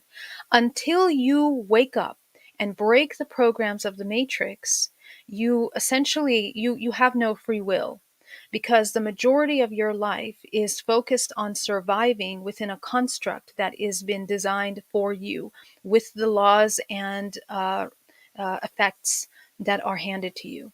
And this essentially is being in a hypnosis. When you wake up consciousness, you begin to question those constructs, and you begin to question whether you want to participate and continue repeating programs of suffering, ancestral diseases that are passed down through generation, fears and anxieties and unworthiness to your child. All of these are experiential agreements. When you understand that, you can choose not to repeat it. Therefore, you change yourself, you change your neural pathways, you change your DNA, and you change the collective, because your children will be completely programmed different as well, bioelectrically and biogenetically. So this is something really important. Experiential contracts need to be worked on, because we accumulate this and we essentially entangle ourselves within the matrix that we continue to reincarnate in over and over again. Cyclical. Because of the nature of this universe, everything is cyclical. So if you're living by those laws, you keep coming back. Okay? And there's nothing wrong with that, but you also have the ability to wake up consciousness and navigate higher octaves of this experience where there is less suffering. Okay? And that's all according to you. That's a choice. So the big and small, now this is what I teach my listeners, those that have been following me for a long time. Big contracts. Okay, so you use your seventh and eighth chakra. When you shine the seventh and eighth chakra on a person, place, or thing, you will be provided with an agreement that you have made. Okay, and when you see that agreement, if that agreement is a big contract, it means that you have some things that you're working out. You have agreed to some level to interact with this person, this individual. If the contract is tiny, then there, by resonance, you come together, but you have a lot of choice to choose whether you want to sustain that resonance or change it. And usually the small contracts are parasitic entities, things that aren't really that good for you. So, yeah. All right. Excellent answer. Thank you for that. Let us go to Low Pro, as we got about 1 minute to go here. Geraldine, can you talk a little bit more about Michael Crebo? Oh my gosh. I can't really talk too much about him, but I do suggest that you check out his books. They are phenomenal, and listen to, just in a nutshell, I mean, he has evidence to talk about civilizations that have existed millions of years before the artifacts that we have in our common our archaeological database. And he helps us understand that our civilization really is engineered civilization. We are aliens, in other words. We are interdimensional beings. We come from an origin. We have been hybridized and perhaps genetically engineered. Okay, so he can help support that information, which I see interdimensionally through our DNA. He can help see that through archaeology, okay, anthropology, looking at historical timelines of the earth. And it's just phenomenal work. So definitely check his work out. I highly suggest it. We have Geraldine Orozco for another 30 minutes here on Spaced Out Radio, where we're going to continue with some audience questions. Hanging on out with you guys as Geraldine Orozco and the Spiritual You happens near the beginning of each month, right here on Spaced Out Radio. Great to have you with us. Geraldine's website is GeraldineOrozco.com.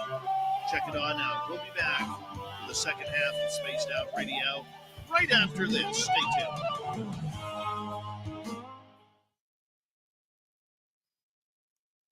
You were on game tonight. Holy cow.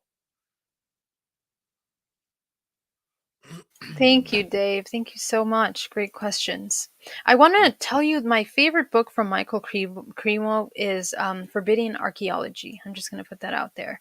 Forbidden Archaeology. That's my favorite book. It's a book this thick, but it is just page upon page upon page on historical facts and research that he has done on the topic. It's just amazing.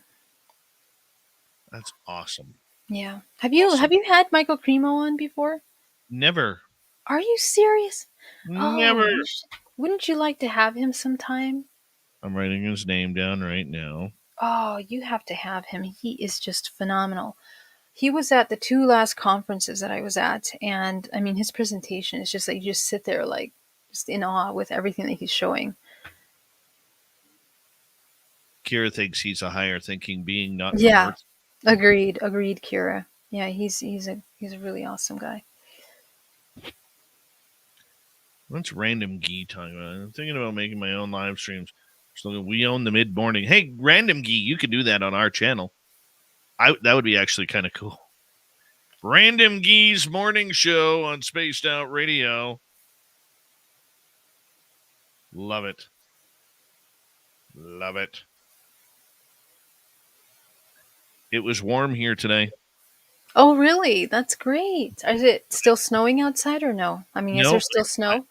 My snow is gone. Okay. Yeah, I'm about to bring out my lawnmower. Yeah. Yep. I'm in t-shirt weather now. I haven't. I'm wearing shorts now. It was this weekend. It was mid-70s here.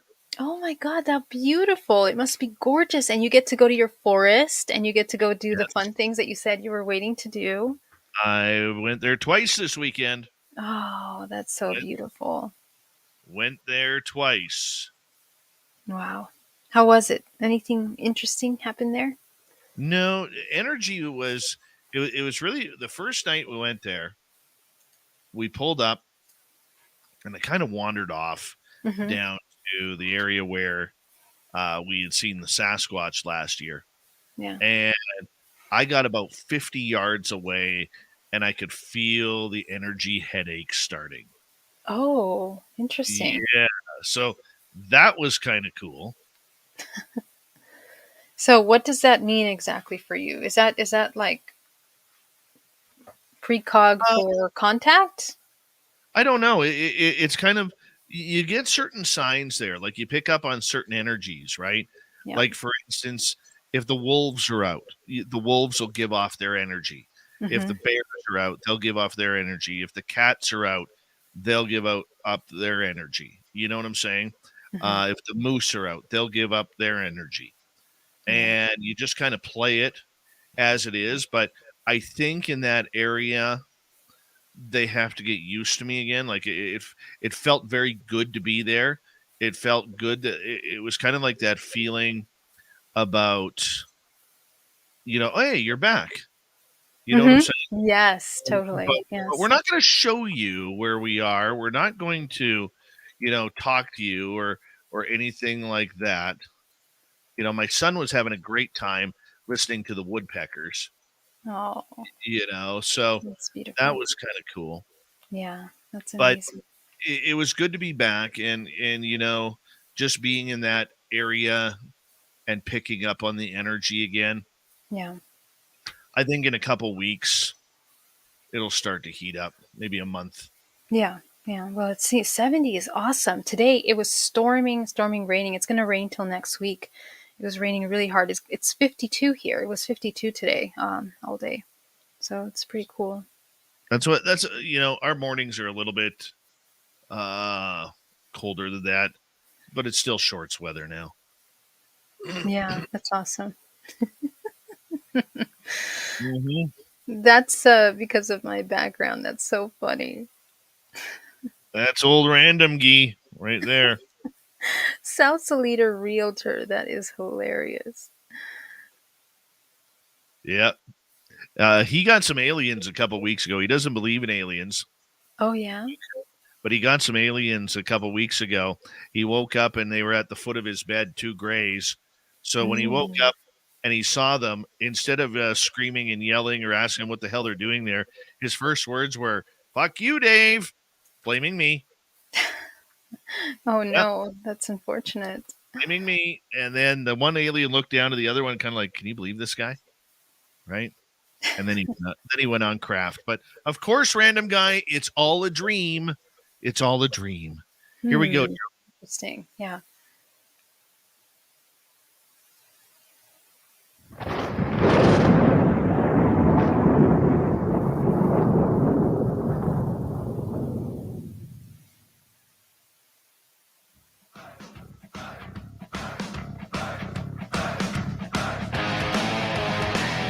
We pass the halfway point of Spaced Out Radio tonight. Good to have you with us. My name is Dave Scott.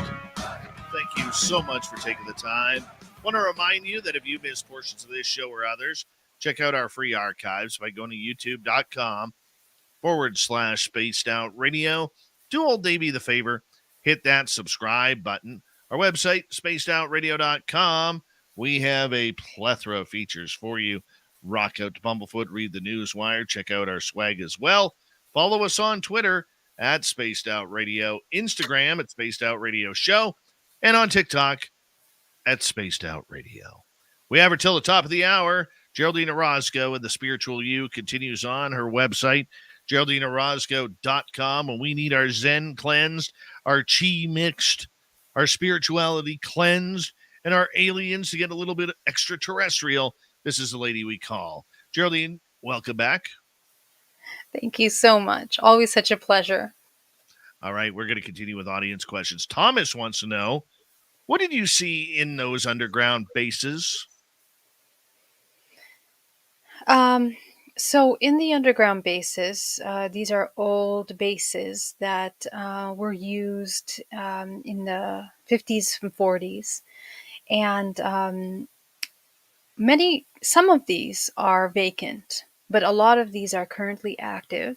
And the majority under Colorado, there are very, very many intricate systems that go out through the United States, across the United States. But in the particular hotspot area would be from New Mexico, all the way from New Mexico to Texas to Colorado, Arizona. Wait, hold on. What is that? Denver, Colorado. In Arizona, going to Utah, and then down to the southern coast of California. Though that's primary, the hotspot there. Okay. And into Vegas as well. But these tunnel systems essentially are utilized for underground bases. A lot of experimentation, technology is being put together in these areas. And this goes into a whole other topic about interdimensional beings and beings that also live underwater that utilize some of these tunnel systems in connection with this kind of darker aspect of the government. So there's a lot of activity there. A lot of it has to do, and remember that NORAD is also located in the Colorado Mountains, and NORAD is the one that manage all of the air traffic around the entire world. Okay, so there's a lot of communication, a lot of information about being processed about interdimensional activity around the world. So what do they do? Some of these bases are carrying out experimental programs. In my particular case, the program was through the Biological Nuclear Warfare Department. And a lot of people that come to see me that live in these states tend to have a lot of these kinds of experiences. But even people that live in other states are transported through the tunnel systems in order to have some of these experiences carried out. People that are experiencing things with Draco-reptilian kind of spirit beings are experiencing a little heavier kind of, their experiences are like interdimensional contact, but there will be a heavier element of underground base presence. So what does that mean? Musty smells. It smells like you're underground. It smells like you're in a clinical hospital type setting, but a lot of times it'll look like something from the 50s. Why? Because these these events are taking place in these underground bases. And there is a lot of experimentation that has been going on in these bases since since the 40s actually, and forward after World War II, and especially. So there's a lot of things going on there. Everything from genetic engineering. There are indeed cloning programs as well that are taking place, but a lot of what is occurring down there is also high technology that is being created, and utilized. I think we're going to be seeing a lot of that stuff in the next few years. All right, let's continue on. Let's go over to Jason. So, complex life has been on Earth for over 300 million years, but only relevant when humans evolved a few 100,000 years ago? Well, that's the story that we're told, right? That's the story that we are told, but right, that's not actually what's been happening.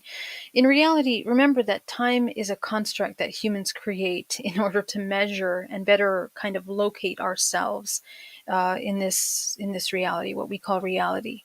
But the information that we're talking about, a lot of the artifacts that are found also, we are tapping into realms that are interdimensional. They are existing simultaneously as the same time that we're existing here in this time and space.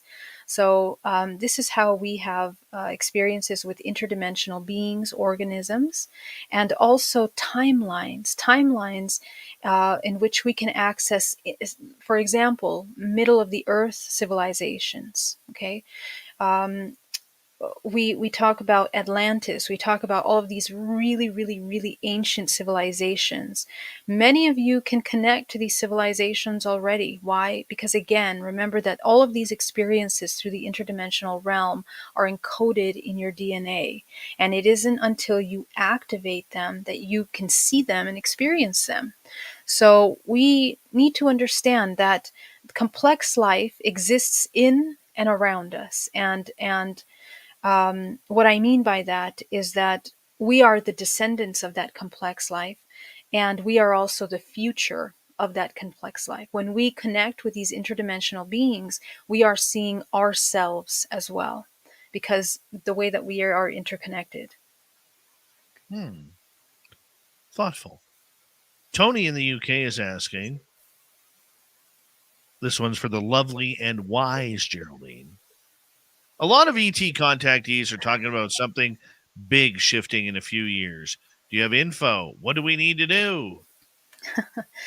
Yeah, I definitely think that we are coming towards a stronger visibility for every human of interdimensionality. I think that the veils are thinning so much, so quickly, that more people are waking up their awareness to interdimensional contact.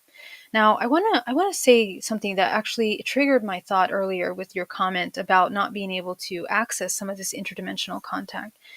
Most of the contact that we have is occurring in dream state. Okay, whether you remember that or not depends on how you cultivate your lucidity, both in waking state and in dream state. And it's absolutely important that we do that.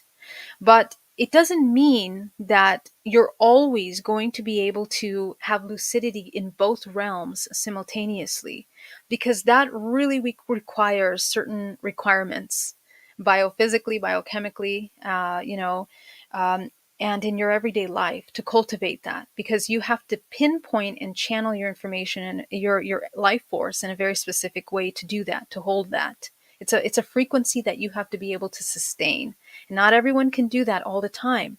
So when I say more people are waking up, people that were dormant are now becoming aware of interdimensional contact. And even though they have one moment of contact or a little memory or a little conscious state, that is the activation of their DNA. more people are aware of these interdimensional. They are questioning their dream state. They're questioning these experiences that are having. That's what it means for the veils to be thinning. And those of you that can sustain that ability simultaneously, those are the masters and alchemists. Those are the light workers that are here that are learning how to do that. Okay, so what I see coming is that we are going into kind of like a critical mass, you can say, where more people are waking up to this awareness. And what that causes essentially in the bigger picture is a frequency shift. It creates a frequency shift for the collective because your ancestral memory, ancestral DNA is rising to a new octave. When your ancestral memory rises to a new octave, it affects it through quantum non-locality. We are affecting the collective chain of of organic consciousness in yourself and in your your descendants, so your children. So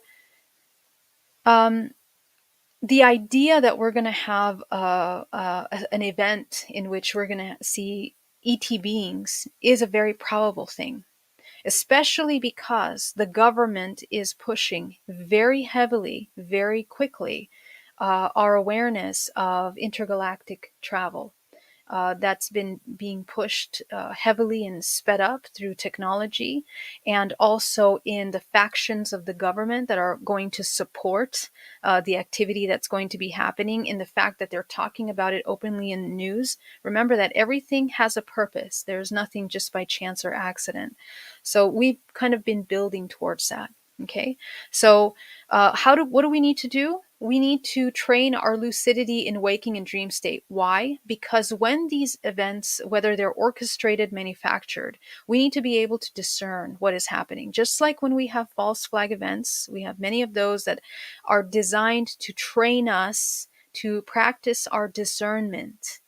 And, we've gone through major rude awakenings over the past couple of years with that whole process.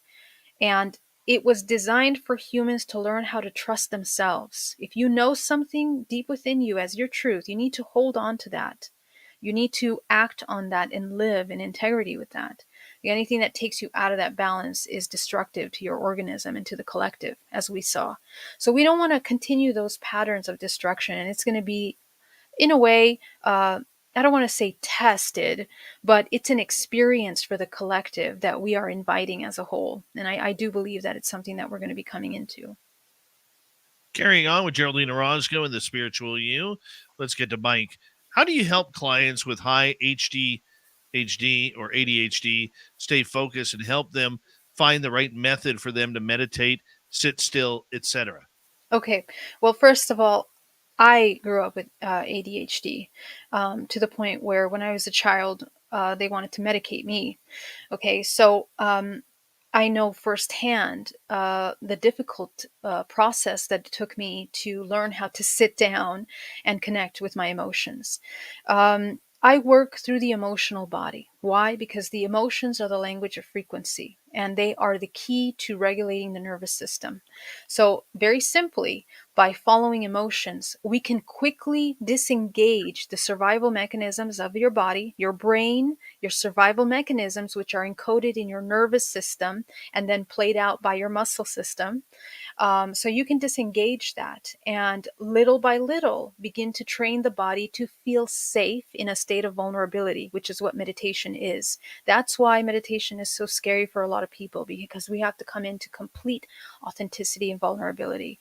And for many of us, we are in constant states of survival all the time. Okay, so we have to gently support this beautiful organism in a way to come into a loving state, an empowered state in vulnerability. And that's when we begin to start the journey of truth, where you become a seeker. Okay, you begin to access your truth. You begin to understand that truth, and you become courageous in seeing truth, because for many of us, truth is something that is terrifying, because it means that we have to call ourselves out on our own lack and deficiencies and our shadow aspects. So it is a really beautiful, powerful way to just kind of come into your whole self, your most empowered state. So please do check out my YouTube channel at geraldineorozco.com. I have hundreds of videos that are dedicated, guiding you step by step through the meditation process. And I teach something called active meditation. So what does that mean? Yes, you train Vipassana, which means you have to go to that zero, no mind, no thinking. Yes, you do have to practice that. But in addition to that, you also have to learn how to work with your energetic body, because we are energy.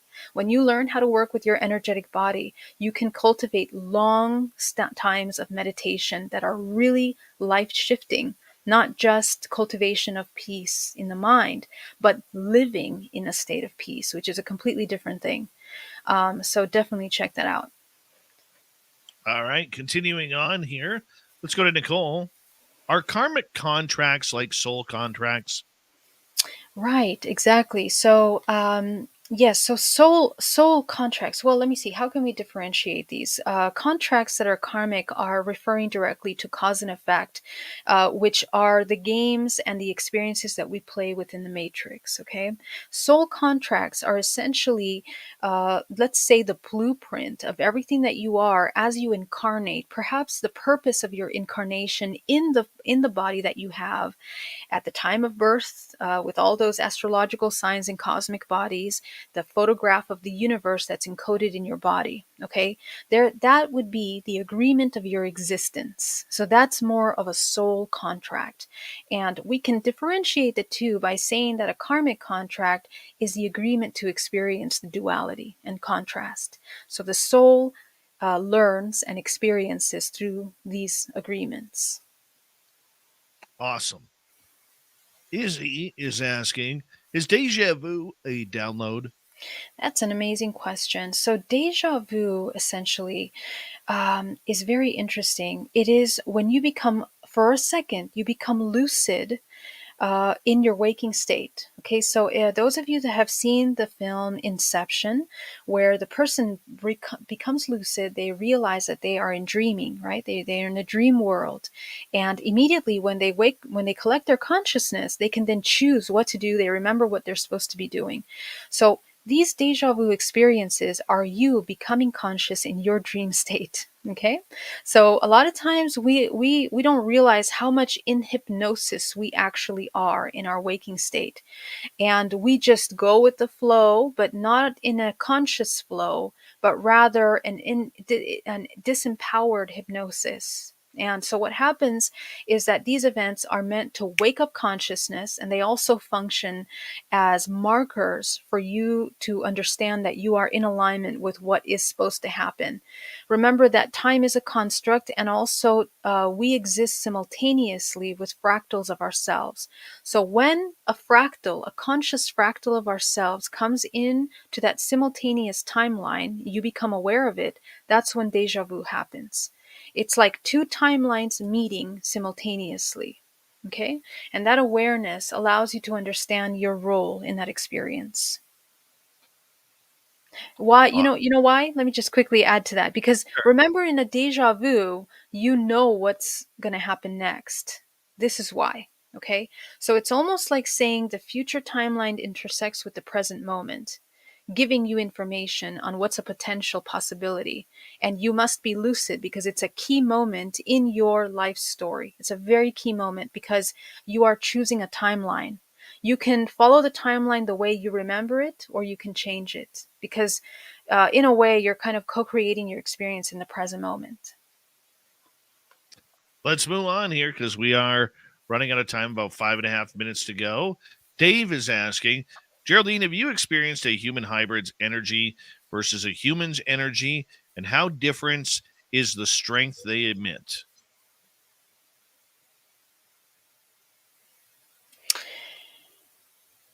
Well, again, to answer this question, in reality, I see, not only do I see interdimensionally, but all humans are hybrids. All humans, every single human. And that's why I talk about, check out Michael Primo's work to understand that.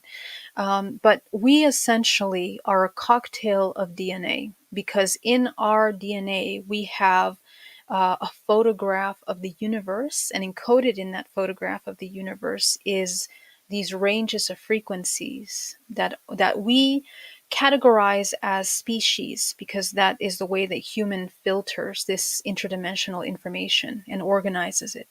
But in reality, we're looking at aspects of ourselves, and these ET beings, they might not even be the species that are presenting themselves to you. They might be something else. But remember that because we need to see things a certain way that we recognize, we kind of filter things in a way that it's easy for us to process.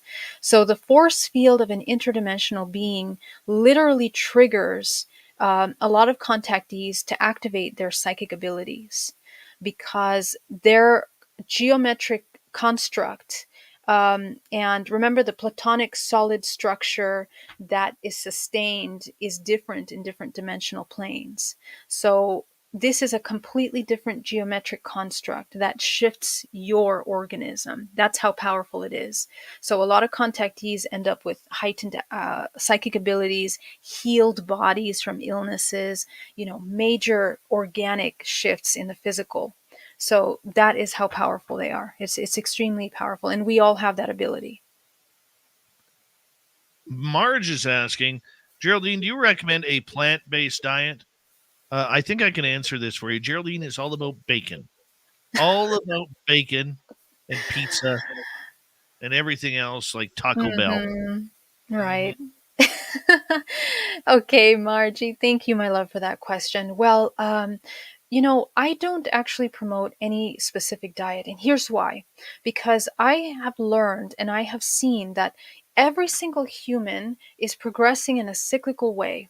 And sometimes, and in addition to the cycles of the earth, because sometimes we have major solar flares, major cosmic activity that actually deplete sometimes iron levels in the body, making it difficult for humans to regenerate their life force, okay, especially if they're unconscious and they don't know how to own their space. Therefore, the nutrients that we receive from food, sometimes they have to be a lot more dense. They have to have more density. So sometimes eating other organisms that can support that is necessary, but it's all based on frequency. When you maintain a high vibrational frequency, most of the time you're actually fasting, purifying the body, and you are attracted to a plant-based diet. That happens naturally, but I don't really suggest people to force it. I think that you need to do the internal emotional work first, primary, first and foremost. When you dissolve traumas, you naturally will gravitate towards foods that are rainbow colored, because your chakra system, remember, is in a rainbow color range frequencies as well. So you will be eating what your body needs. That's intuitive living, that intuitive living connection with your mind body. So that is my suggestion for a diet. Cultivation of intuitive connection to your body, and your body will always know and tell you what it needs. Listen to that. Excellent. All right, let's go to Brad. Brad is asking, Geraldine, do we have to experience negative experiences? What about transferring to the ascended state? Exactly. So experiences are based on perception. Okay. So in healing, when we heal trauma, all that we do is we broaden our perspective from that one view, which sometimes is very myopic, because remember, it's only based on what you have experienced. But when you begin to look at what the other person experienced and maybe the other person in the room experienced, now you start to kind of shift in the way that you look at what occurred in that one moment. And that is incredibly powerful, because this opens you up to a more compassionate state of interacting, not only with your own self and your emotions, but others that are participating in these experiences. Okay. So what that means is that we can always choose to suffer. It's always a choice. Suffering is always a choice. And I know in some cases we can get so deep into our own state. Okay, the ego is wounded that it's hard to break free from that. But if you remember that you can change your perception and that you can always choose suffering or not, it will empower you to begin to proactively shift from that state. And we can embody ascended state. I much rather use the word a neutral state, because the neutrality will allow you to explore both options. This is the true power of a human, is that you have a choice of experience. Well, that's why we love you, Geraldine. The good news is we'll see you in like 3 weeks' time in Las Vegas. Yes, The so second annual excited to space see you. party. Coming up next in hour 3, Steve Stockton's Among the Missing. Then, Super Duke from World Bigfoot Radio. We'll be right back.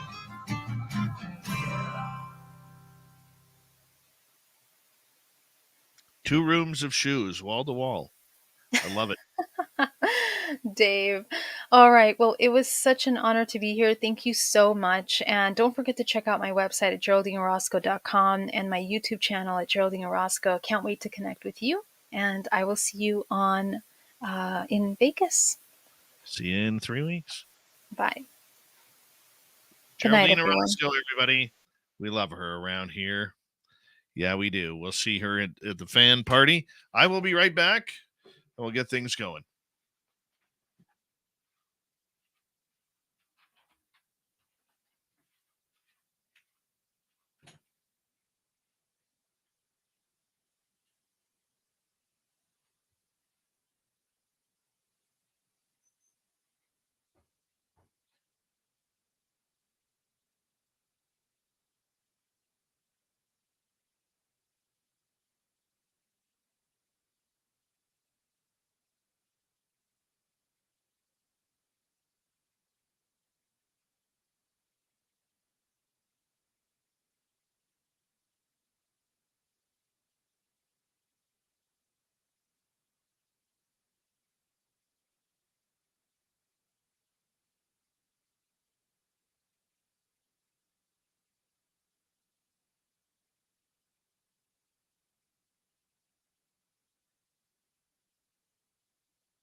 Hi, everybody.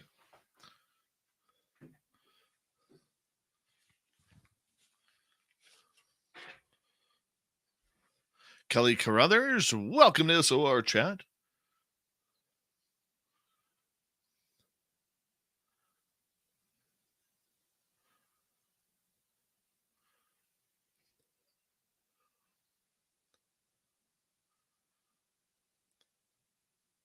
No, Dave is not taking a random poo.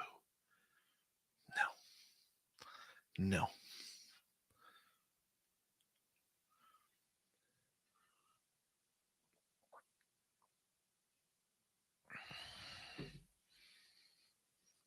Well, thank you, Gizmo.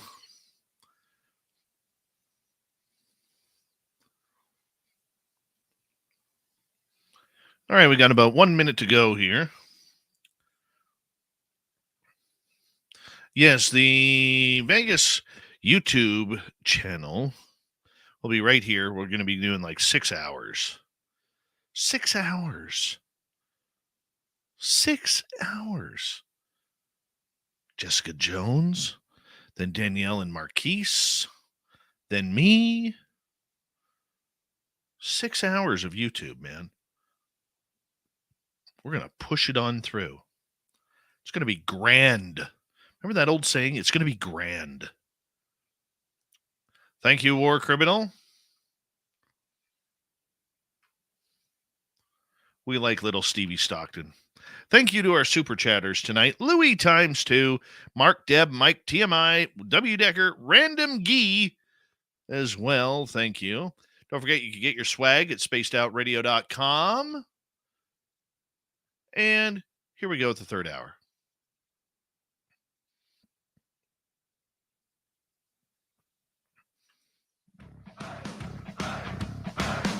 Would you like to connect with us? Head to spacedoutradio.com for all your latest show info. Now, back to Dave Scott and SOR. Here we go with the third and final hour of Spaced Out Radio tonight. Good to have you with us. My name is Dave Scott. Very much appreciate earning your listening ears wherever you are on this beautiful planet we call Earth. Hello to everyone listening in on our terrestrial affiliates around North America, digitally on Odyssey Radio, TalkStream Live, and KPNL. All of our archives are free. Join us at youtube.com/spaced out radio. Do old Davey the favor, hit that subscribe button. The Desert Clam has set the password for tonight in the SOR Space Travelers Club. A blader is your password. Use it wisely, Space Travelers, as the Clam sets the password each and every night right here on Spaced Out Radio. Our website is spacedoutradio.com. We have a plethora of features for you. Rock out to Bumblefoot, read the Newswire, check out our swag as well. Follow us on Twitter at Spaced Out Radio, Instagram at Spaced Out Radio Show, and on TikTok at Spaced Out Radio.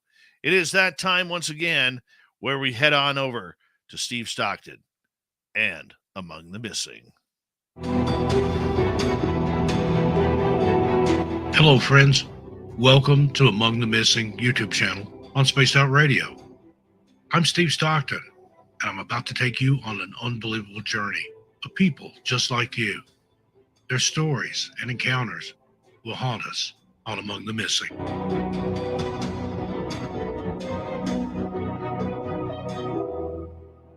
Hello once again to all my wandering wanderers. Steve Stockton here with ATM on SOR. Tonight, I bring you a trio of tales to ponder. Friedrich Valentich flew 1 hour from Moorabbin, Victoria to King Island on October 21, 1978. Despite clear skies and little wind that day, he never reached his destination, and neither his remains nor any part of his plane were ever found. During the course of the trip, Valentich radioed Melbourne Air Traffic Control and told them that he's being followed by an unidentified aircraft. Upon asking if there were any aircraft present in the area, the tower replied that there were none. Then, according to Valentich, the other vehicle was playing games with him as it hovered above his craft and kept up with him at all times. The aircraft again appeared on top of him a few minutes later.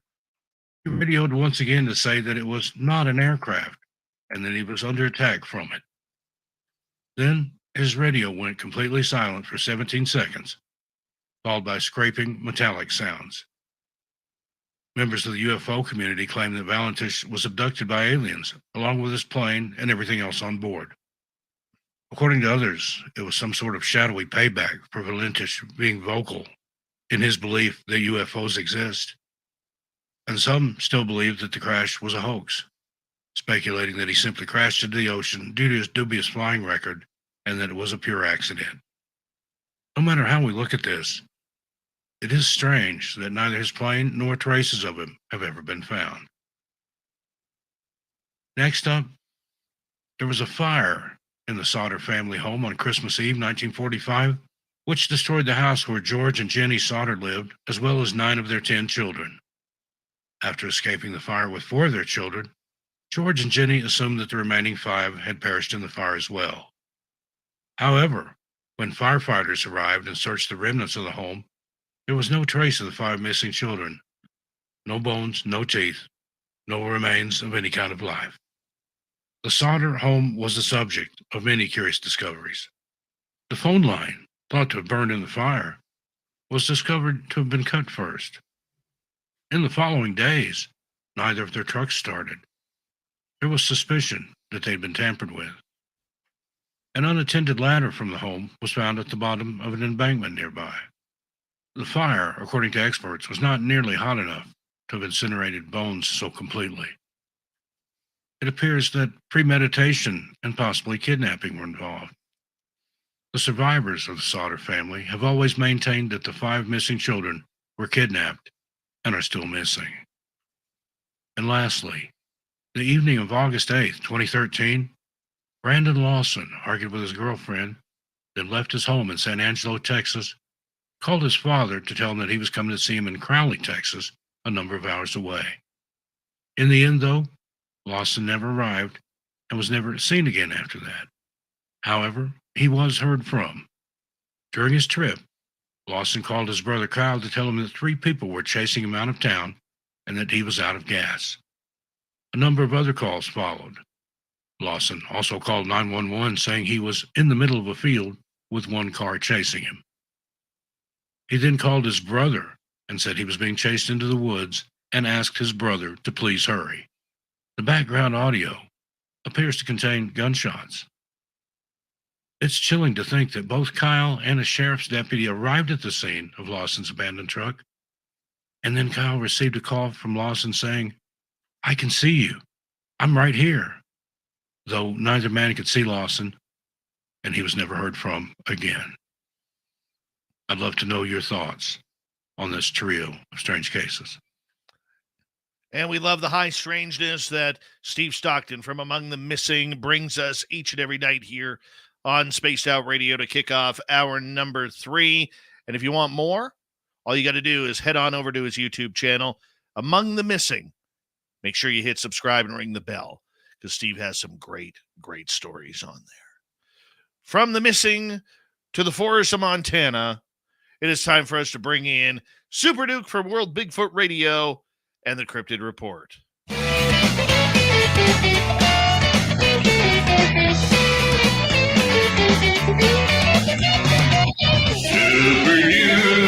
Super Duke, the Cryptid Report with Super Duke. Super Duke, it's always a good time to have you back on Spaced Out Radio. How you doing, my friend? I'm exhausted, but I'll hang in there. I'm getting extra superpowers from wearing my brand new Blaine Tyler Bigfoot Barn camo hat that I just got at the Nebraska Bigfoot Conference. And thanks, Blaine, for the awesome hat.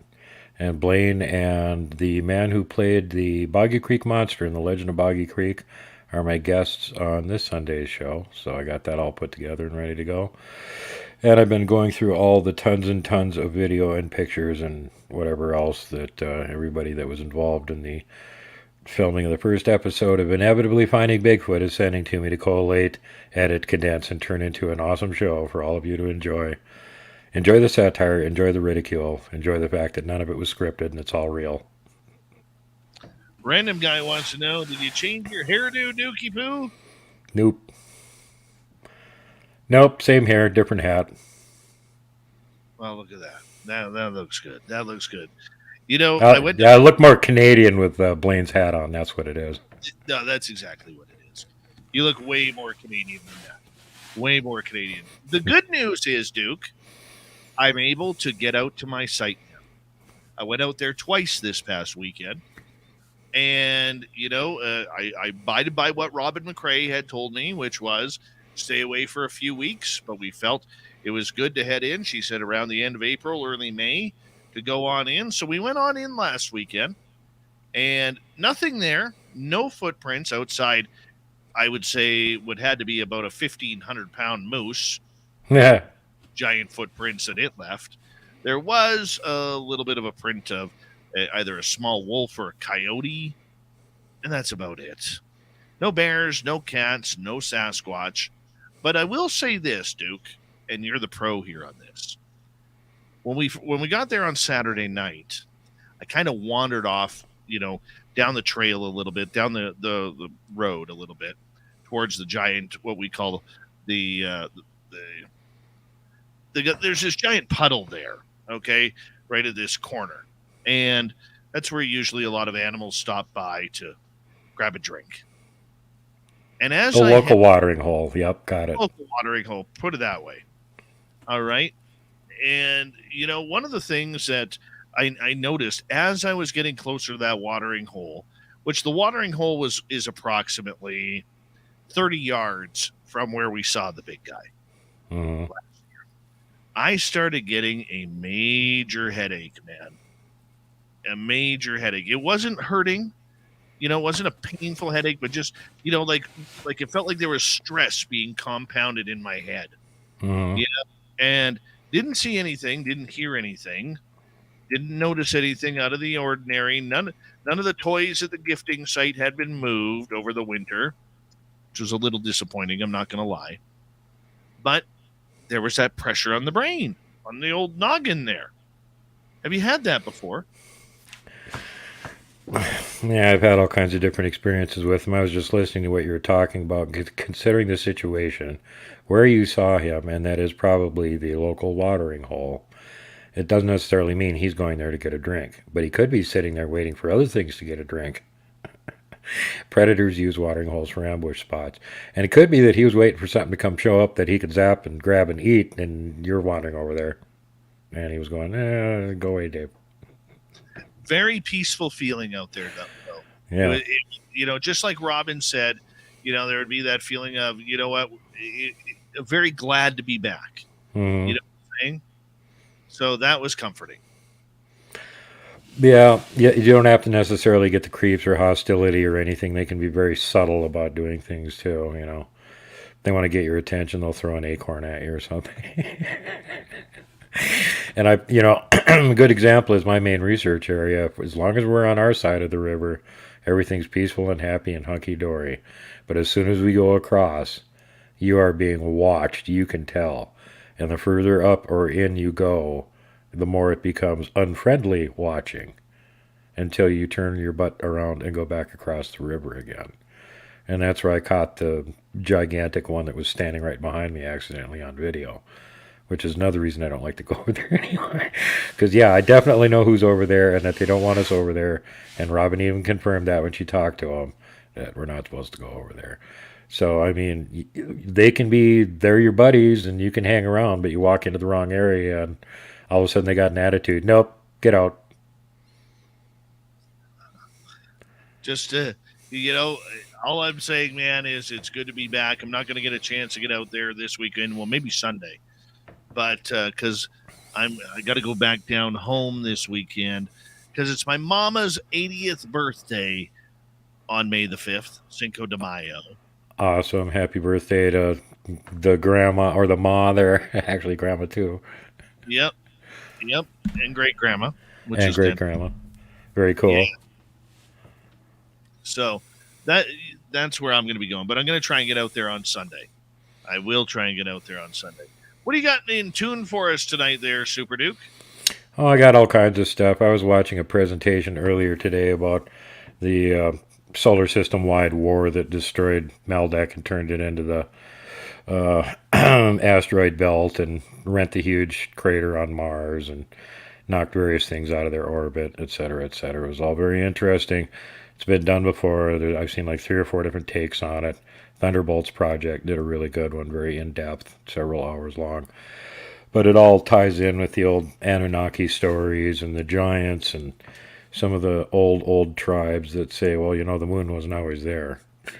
We remembered before the moon was there. The moon got moved into place.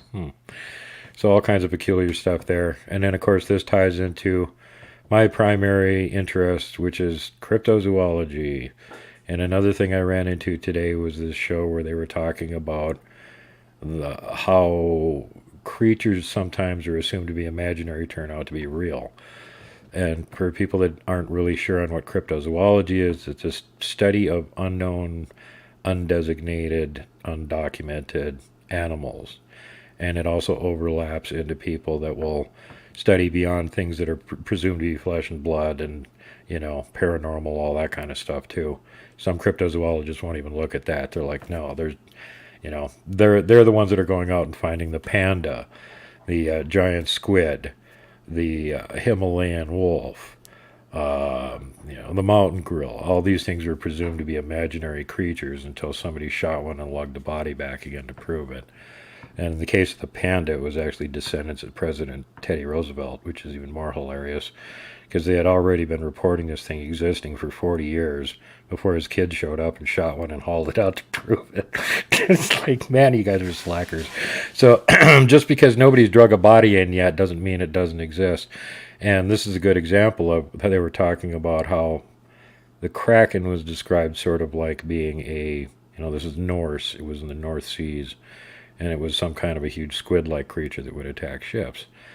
Well, even after we actually got video and photos of the giant squid, which, wasn't even 2 decades ago. They had before that been washing up on shores, but we had never seen one alive underwater, and finally got video of it. And interestingly enough, it wasn't from some salt-blooded fisherman that lived by the shore all of his life. It was from a guy from Minnesota that made a giant bait and put a camera in it. So one of these squid would come up and grab it and drag it down deep, and then sure enough, giant squid grabbed the littler squid, and they got video of it. So there you go, Minnesota. Crazy people from far inland frozen swamps win again. So how does this all tie in? Well, now, of course, the Kraken was presumed to be this big thing that could drag ships to their doom. That's what the Norse were reporting. And the giant squid isn't big enough. It's, they say it's been reported up to like 43 feet.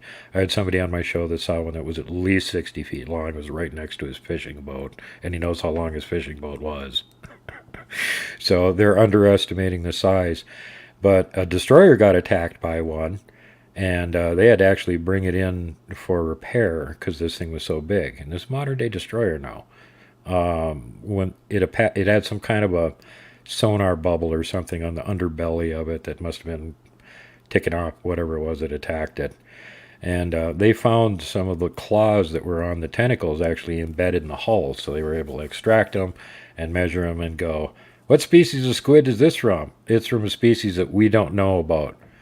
And if it's the same size as the ones we do know about, it was at least 150 feet long. Ladies and gentlemen, there's your Kraken. A 150-foot squid can grab a Viking dragon ship and drag it underwater. So again, the signs are pointing toward these guys weren't making up stories. There really was such a thing. And now when you go up, and this is big scientific news, when you go up to northern Canada, they have finally duplicated something that only the Russians managed to pull off and became the second place in the world to actually find an intact baby mammoth. This was in the Yukon. They presume that it's about 30,000 years old, and then other people estimate it could be as new as 10,000.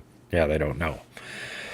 Oh, so how does this tie into cryptozoology? Well, all the locals up there have legends that there's this huge monster that lives underground.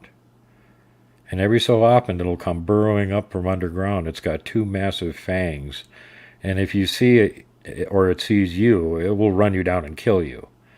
So if you see one of these things coming up out of the ground, you need to get out of there.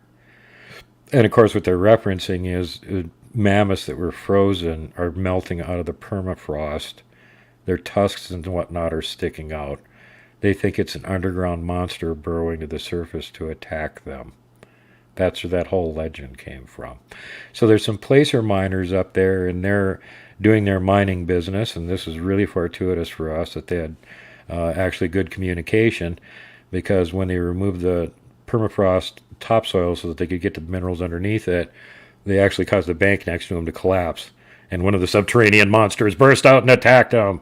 Now it just fell over. It was a frozen baby mammoth about 4 feet long. But it was so intact when they started examining it, it had really fresh tissues. They immediately called their boss and he said, "Stop mining now.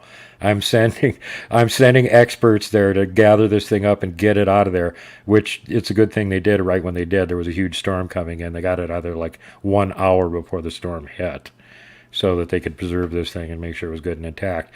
While they were in the process of digging around trying to pull this thing out, they poked a hole in it. And guess what? Blood came out.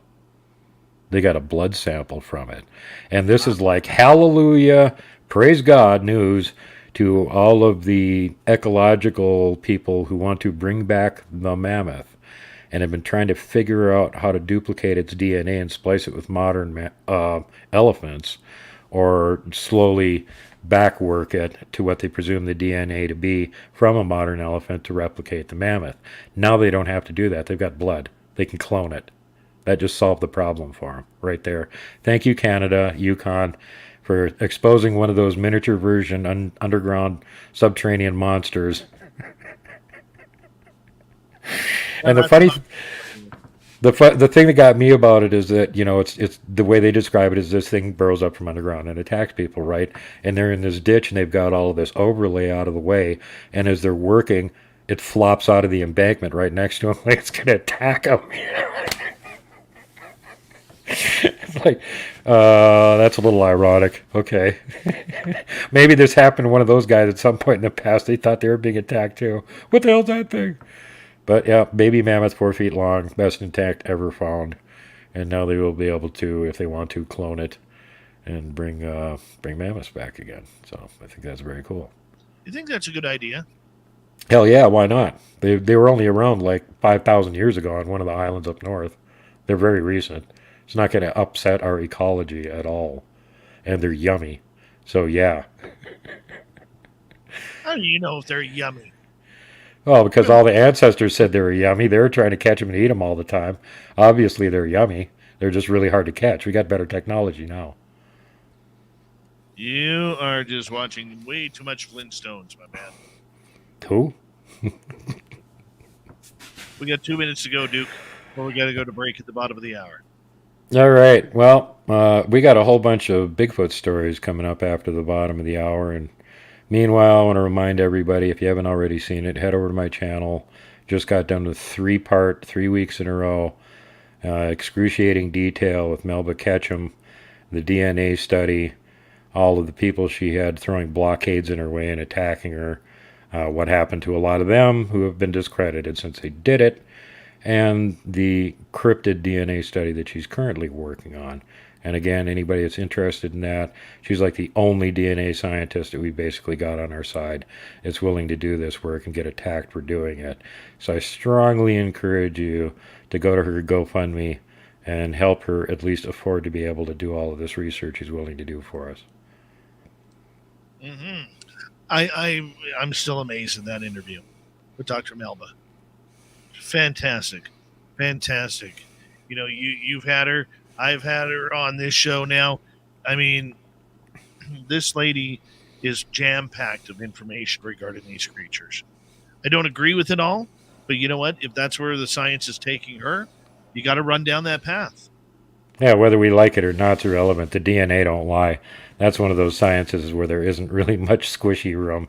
It's either it either is or it isn't. They've got banks of almost all the mammals on Earth already sequenced, so they can check this stuff against anything.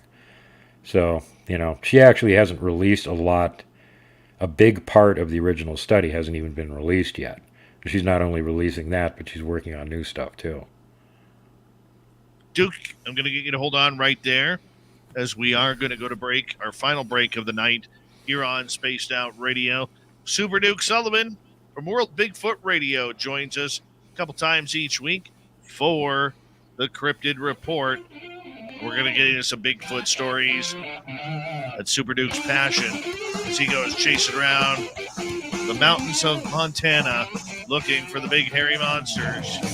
Spaced Out Radio with Super Duke and the Cryptid Report continues right after this. Stay tuned. Our final half hour is next.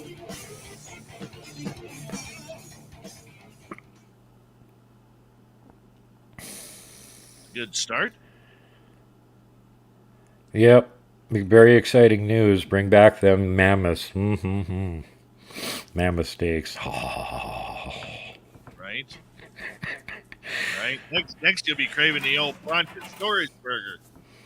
Oh, I just think they should make more bison available, too. We got excess down here. The local tribe wants to release them onto the land. And the state's all like, no, we can't have free-range buffalo. Grizzlies are okay, but buffalo, no. Right? Yeah. Yeah, that's what I say, and you guys can't hear it on the radio, so you'll have to watch the show to find out what I just said.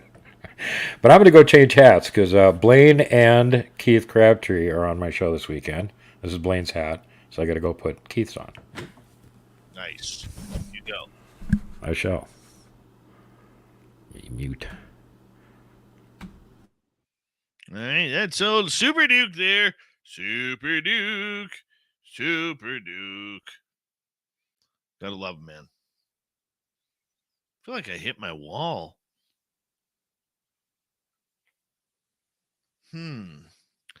Roger G.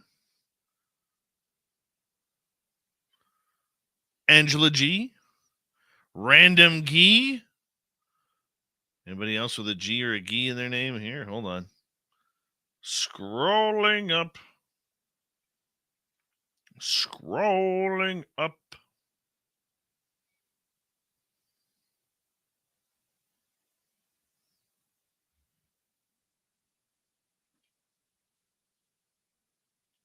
Hmm.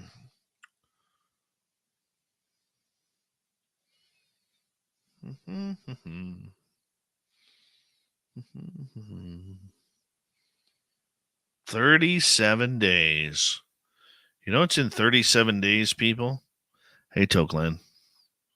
That's when Random Gee will not be here. He's disappearing for a weekend. How about them Seattle Kraken tonight?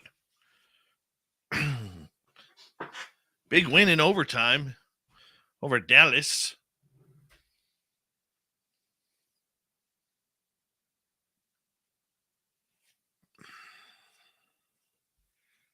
No. My Oilers start tomorrow. So, not too worried about it. Not too worried.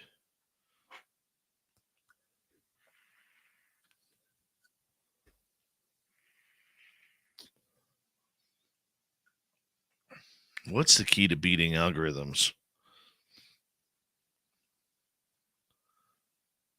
Oh, yeah.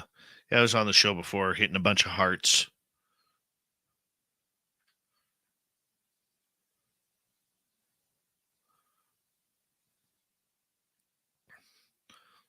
Telling all of the Floridians that Derek Galloway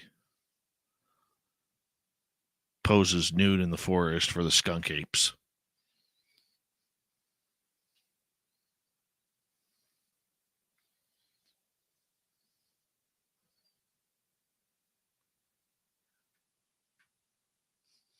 Hello, lovey love. Look at that. She hearts y'alls.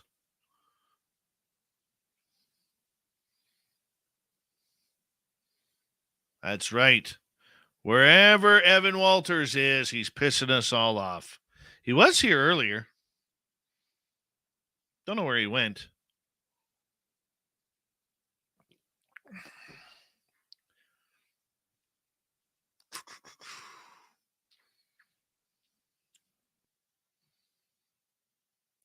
Super Duke.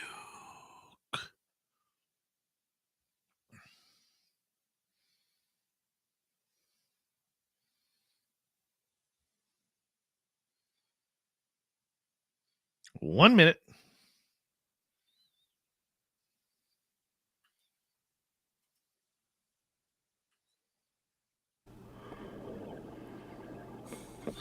All right, we want to say thank you to Random Gee ×2, Louis ×2, Mark, Deb, Mike, TMI, and W. Decker for the awesome super chats. Very much appreciate the love that you guys have.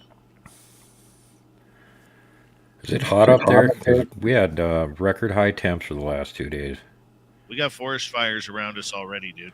Are you kidding? Already? Didn't you get any snow this winter? Yeah, we got like 6 feet. Well, how the hell can it be burning? Just dried up quick, man. Dried up quick. Hold on, buddy. Here we go.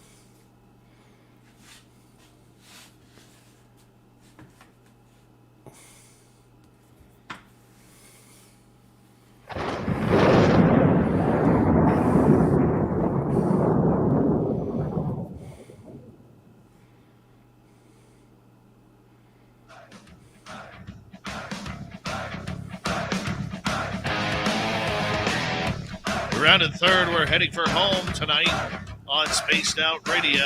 Good to have you with us. My name is Dave Scott. Very much appreciate earning your listening ears. I want to remind you that if you missed most of this show or others, check out our free archives by going to youtube.com/Spaced Out Radio. Do old Davey the favor, hit that subscribe button. Our website is spacedoutradio.com. We have a plethora of features for you. Rock out to Bumblefoot, read the Newswire, check out our swag as well. Follow us on Twitter at Spaced Out Radio, Instagram at Spaced Out Radio Show, and on TikTok at Spaced Out Radio. The man, the myth, the cryptid legend himself, Super Duke from World Bigfoot Radio is back to share some of the latest and best cryptid reports. Where's the Bigfoot, Super Duke? Where are they hiding? They're everywhere, including in Nebraska where we filmed them last week. But that's not the point. Not only do we have a huge myriad, one might even say a plethora of reports from Kenny over at Group Investigating Mystery Primates. Our buddy has a whole bunch of them for us this week. If I can get over there. Here we go.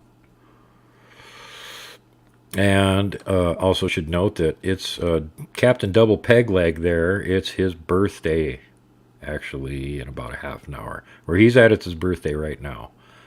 So big happy birthday to Captain Kenny, whose name cannot be revealed. Whose age cannot be revealed, specifically, because I don't know. But he's right around my age. So happy birthday. He made it through another one. And he said for his next birthday he wants another one. Nice. So here we go. I think we're at the beginning of them. Yeah. 1977, during spring and August, the witness, their cousin, and sibling were fishing in a cove on Lake Shasta, California. They heard footsteps which would start when they did and stop when they did, but eventually it got closer and closer.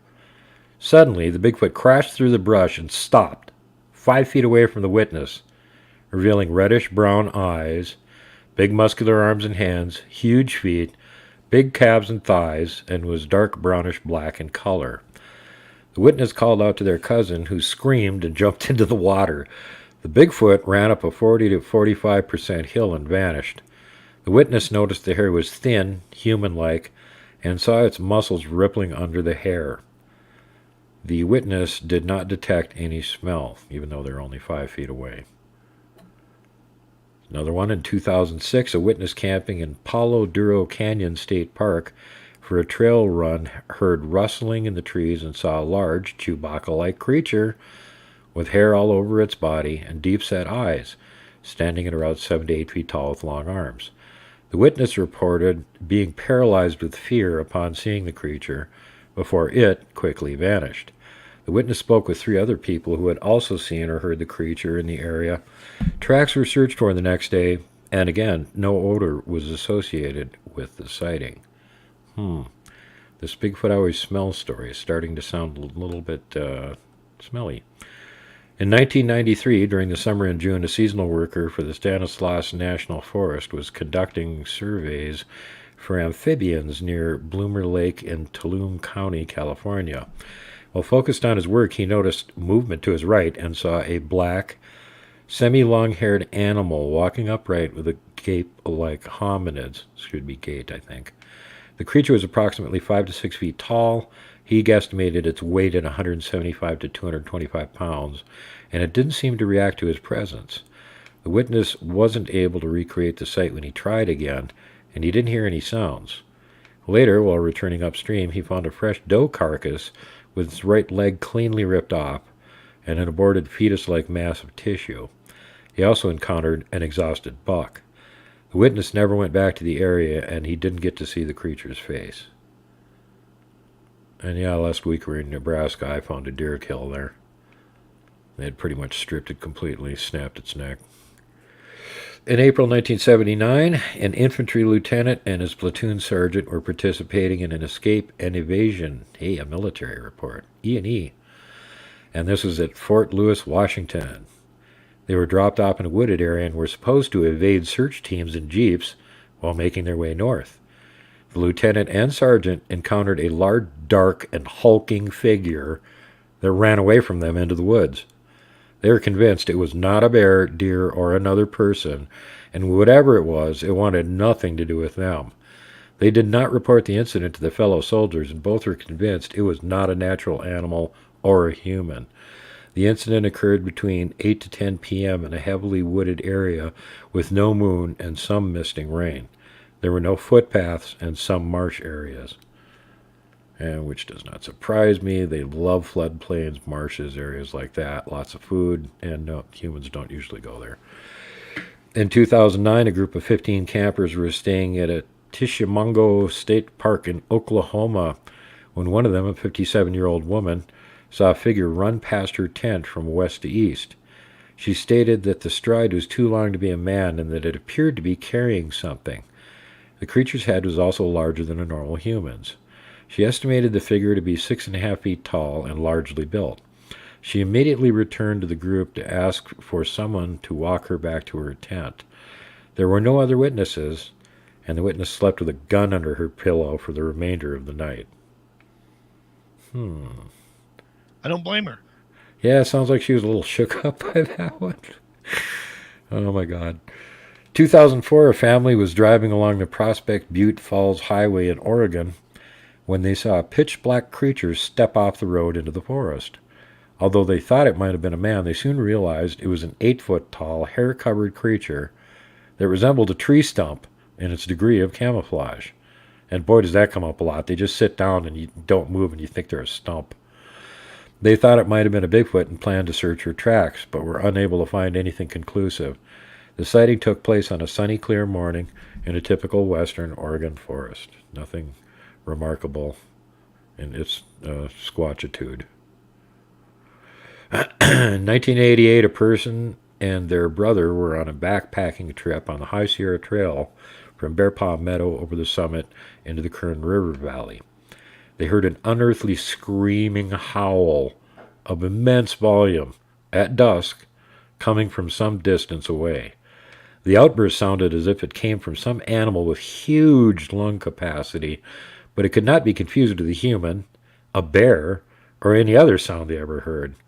By morning, they had forgotten about it, but when they got back to civilization, they heard a story about 3 men who were repairing a footbridge in the Golden Trout Wilderness area of the Kern River for the U.S. Forest Service. These men were frightened severely at dusk one evening by what they described as a 9-foot-tall hairy beast coming down a hillside at them, screaming loudly. Oh, God. It was a classic Bigfoot sighting, and they fired a shot over its head with a .30-06 rifle. When they reported it to the ranger, he believed it was a bear or a cougar, but the witness insisted that it was way different. The witness believes that these experiences and the report of the 3 men may somehow relate to each other. No, really? Man, if he's running down a slope screaming at you, it's time to leave. He's trying to give you a hint. Take that hint. Yeah. Take that hint and go away before something bad happens. Oh, my God. In August of 2007, a witness in Whitfield County, Georgia, was driving across a bridge when they saw a creature in the river about 75 yards away. At first, the witness thought it was a bear, but upon further observation realized it had a human-like face that was black. The creature was standing in the water and appeared to be fishing or doing something similar. The witness noted that the creature had long black hair and a broad muscular build. They also mentioned that a car behind them slowed down, likely indicating that they also saw the creature. Okay. And got another one, 1973.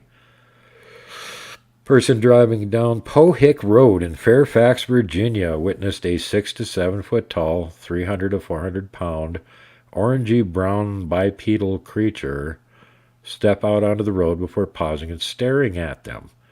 The creature had huge dark eyes and a pot belly, and its hair hung matted and unkempt, resembling that of an orangutan. Its head was conical in shape, with deep-set eyes, a pronounced brow, thin lips, and no discernible ears or neck. Its arms and legs were muscular. It had long arms that hung below its knees, and its hands were curled into fists. The creature crossed from the middle of the road onto the shoulder in one stride, and its gait was strange-looking. The sighting area is now heavily developed compared to when the witnesses saw it. And the gait thing, yeah, when you're watching them walk and they're walking, they don't straddle step like we do, they tightrope walk. So it makes them have this really weird twisting movement to their walk. And when you see, that's one of the ways you can tell authentic Bigfoot video when you see it. In 2001, a seasonal summer employee at a Marathon County Parks Department in Wisconsin reported seeing a big, hairy, and tall creature around 6:30 a.m. near Amco Park. The sighting lasted for about 10 seconds before the creature ran across the road toward the river. The witness was familiar with wildlife in the area and ruled out known animals like deer, bear, and coyote. The creature was estimated to be between 6 and 7 feet tall. The next week, the witness went back to the park but did not find any tracks. People living in the area have reportedly seen something similar to this before. And this comes up a lot, where you get these little pocket areas where everybody's kind of reporting seeing something, and that's all the further it gets. It doesn't get reported anywhere, not on the local news, not on the national news. No, it's just all the locals know about it. Of course. Yeah. In November 2006, a witness spotted an 8-foot-tall bipedal creature covered in black shaggy hair running across a wooded area about 50 feet away from them at a church camp in Clay County, Florida, close to Lake Asbury. The creature's head was dome-shaped with no visible neck, and the witness noted its shoulders were big and its arms hung straight down at its sides, not pumping back and forth like a human's would. The creature appeared to be trotting, and its shoulders twisted back and forth as it ran, and its arms hung down nearly to its knees. The sighting lasted about 7 seconds, and the witness waited a minute before smelling what they report as a horrible smell that resembled wet, nasty pig pen after a rain. Later, they heard some hooting noises, similar to Bigfoot sounds, and they went to look for tracks the next day. Although they saw tracks that were bigger and way wider than any human prints, about as wide as 2 palms with 2 prints, an investigation proved they were indiscriminate. The sighting was investigated and determined to be authentic, as the gait of the creature was rare, but had been reported in other Bigfoot sightings. Another student reportedly saw a big hairy head looking into a high window of a cabin on a lodge in the same camp before. Sorry about that, folks. And I think we still got one more here to go. 2004. Family was driving to a campsite in Jackson County, Oregon, when the driver spotted a figure on the side of the road, which appeared to be a man stepping out of the forest. The figure was pitch black, however, with hair visible on both sides of the torso. The family initially assumed it could have been a person, but upon closer inspection, they realized it did not fit any known category of animals or person found in the area. The family speculates it could have been a Bigfoot sighting, as the creature was too tall, black, and hairy to be anything else. The wife of the driver had an unhindered view of the figure and said that it had some resemblance, again, to a tree stump or a heavily camouflaged one in the forest. And like I said, that comes up a lot. It's one of their favorite tricks, to just squat down and you think they're a stump. In 2000, a witness and a friend were playing in the witness's grandmother's property in Whiteside County, Illinois.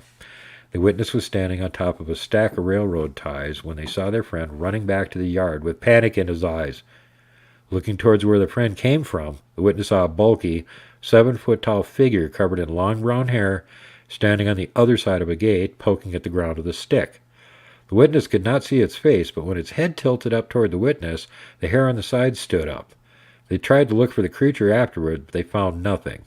The property has a low, wet, soggy swamp in the center and is surrounded by fields on all sides with fairly thick woods around it. The swampy lowlands. That almost sounds like my gifting site, man. Yeah, well, that's if you've got lowland boggy areas around there, they're a lot more liable to be hanging around. They like those spots. Oh, yeah. We got 2 of them in that area. Yeah, well, you should be in the right spot then. Just don't get killed by the mosquitoes.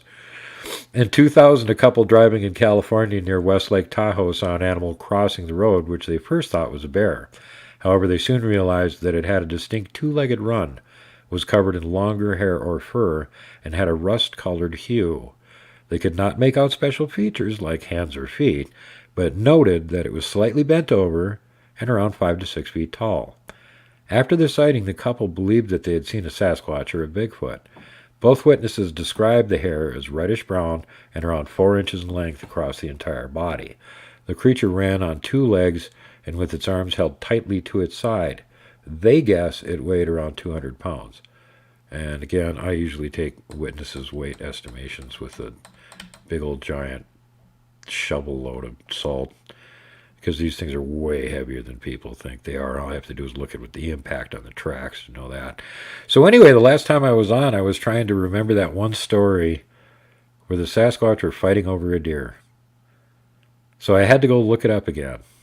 And I couldn't find the original version, but I found a different version of it that Bobby Short has.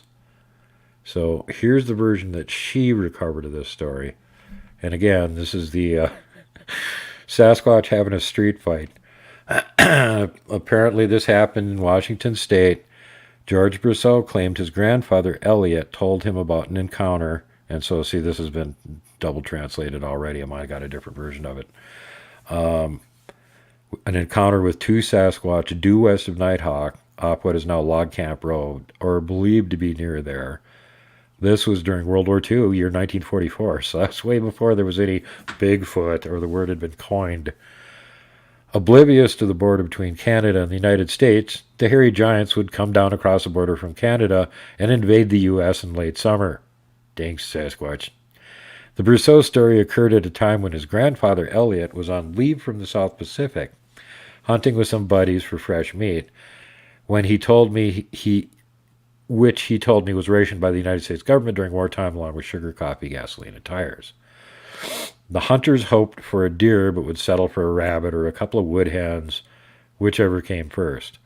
Coming out of a densely wooded thicket, they happened on a terrible ruckus. The men saw 2 big hairy male giants, each with their hands clasped tightly together, using them as weapons on one another. So in other words, they're rabbit punching each other. They swung their arms and clasped hands with full force, knocking the other down until both were on the ground, trying to get back up to their feet. But you got to admit, they're not giving up. The grandfather illustrated for the young and impressive Brousseau how they were making groaning sounds. It wasn't screaming, just sounds of intense effort being launched at each other with the swing of their mighty arms. His grandfather stood up, going through the motions, showing him the intentional force of the double arm swings the creatures took at one another. The groans he demonstrated sounded like the efforts overheard in a hotly contested tennis match. It was very loud and not a sound you would want to hear every day. The object of the disagreement appeared to be a dead deer, where at one point the bigger Sasquatch, who was over 7 feet tall, picked up the carcass and swung the dead deer full force into the side of the face of the other hairy creature, who was only about 6.5 feet tall, knocking him flat to the ground. He didn't move. He lay there quite still. His chest was heaving. His opponent stared down at him through the settling dust, as if waiting for the fallen one to get up. Then as the downed hairy one started to move, the winner took the deer, threw it over his shoulder, and headed off into the trees on the other side of the clearing.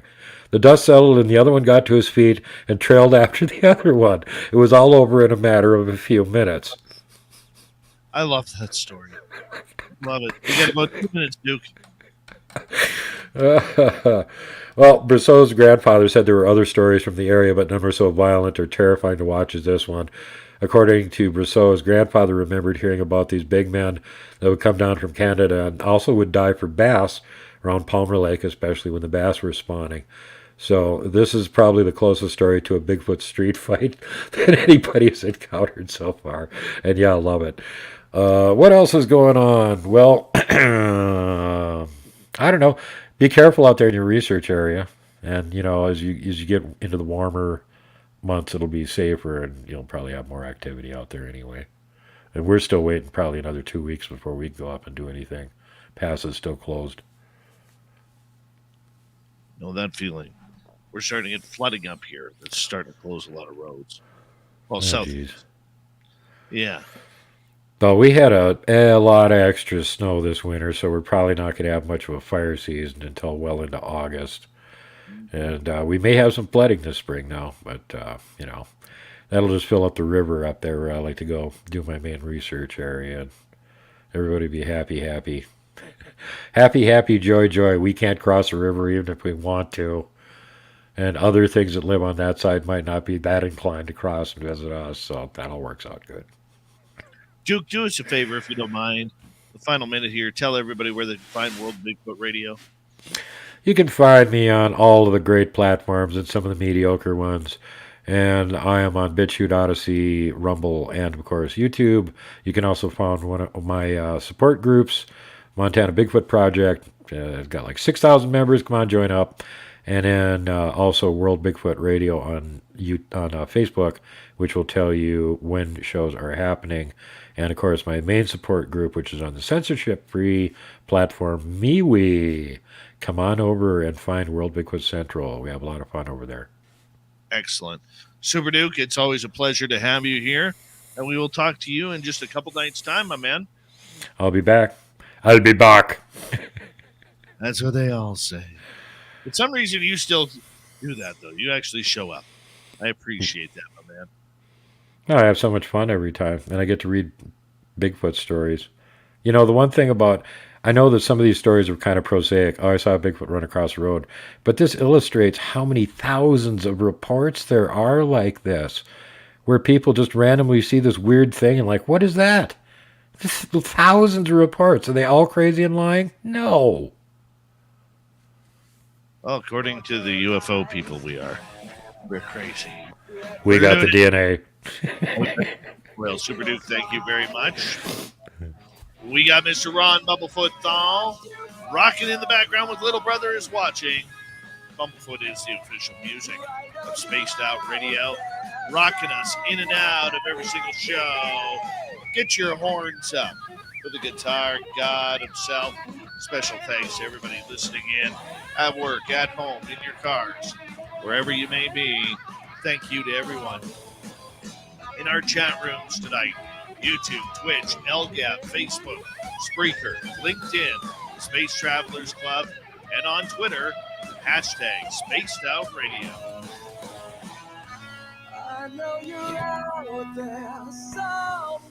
Remember, this show is copyright by Spaced Out Radio and SOR Media Ventures Limited. Thank you so much for choosing to share your evening with us, because together, my friends, we're watching Beyond the Night. Mr. Bumblefoot, we need a favor. We need you to take us home.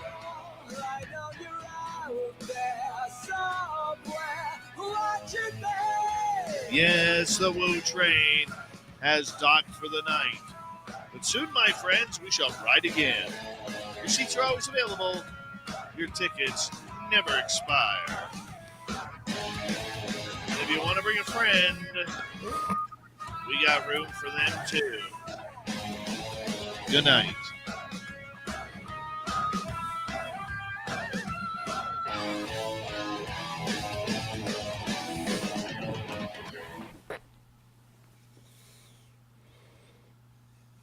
There we go, Super Dude. Super Dude. I rent the day. Oh, good times, buddy. Great reports today. Thank you. Yeah, those are, and thanks again to Captain Kenny over there at Group Investigating Mystery Primates, because he's the one that's putting all those together. Every so often he sends just a whole pile of them. Here, Duke, got a whole pile more of these reports, and it's always just like, they're limitless. It's just an amazing amount of these sightings are coming in. So Especially, that big conference that's going to happen here with Monkey Boy sold out 300 tickets. Wow, that's too bad. If you guys want to see the really good presenters at the Nebraska Bigfoot Conference, I'm putting them up on my show. And this Sunday we have when tracker Tyler found the Falk monster. Because Blaine Tyler did his first Bigfoot presentation ever in Lower 48. And Keith Crabtree, that played the Falk monster in The Legend of Boggy Creek, did his first live speaking presentation ever, both the same day at the same conference. What should Davey speak out there next year? You're going to have fun. The new place that they're in is going to be way better. We're in this gigantic old-fashioned theater with the upper balcony and everything, and we did not have direct plug into the soundboard such as it was. And so we've got all this hall sound issue to deal with, plus the audio's really low. So I'm having to go back and edit the sound on every single presentation before we can put them out. And some of them not even putting out on my channel, like the guy that filmed them, Ashton the Viking that was with me. He's got Robin McRae's presentation up on his channel right now. And Blaine's already got his up. I redid the sound on that one for him. That's on his channel. So, yeah, but you can see most of the good presentations of what was there. And if you missed it, there's like 3 of the presenters we had there that I didn't get a chance to videotape are actually at the upcoming one here in Colorado. I'm trying to think of what the name of it is. Pikes Peak one or something. It's like in another week or 2 weeks, something like that. And 3 of those guys are there. 2 of them are the film producers. So. Mm. So what do you last, think speak up next year when I'm there, Super Duke? I could just talk about Bigfoot. How many you seen? And show the brand new video that you got that's equivalent to the Patterson Gimlin one in quality. There's your plan. I can't show that. I mean, shoot for the moon. What the hell, man? You know, we accepted the challenge to go to Nebraska, a state that's flat as a pancake full of cornfields, and should by all rights have 0 Bigfoot in it, and with less than a day try and find evidence. You know, that's like impossible in anybody's book. We still did it. Uh-huh. No, Sure, maybe we only got 3 to 5 of them on video, but we were only there for 3 hours, damn it. Go ahead, Dave. What were you going to say? What I'm going to do is I'm going to make, because I'm kind of an outsider on that, I'm going to do something different. I'm going to tell my Sasquatch experiences, but then just take a look around the community and just give some outsider observations. Yeah, well, you can't make any suppositions about the Bigfoot community based on Nebraska. That's the least Bigfoot-y place in the lower 48. You might as well be doing a presentation on Mars. You can't even talk about the woo there. They're like, what the hell is that boy talking about? Life is all woo down there, man. That's Ric Flair country right there. Oh, God, no.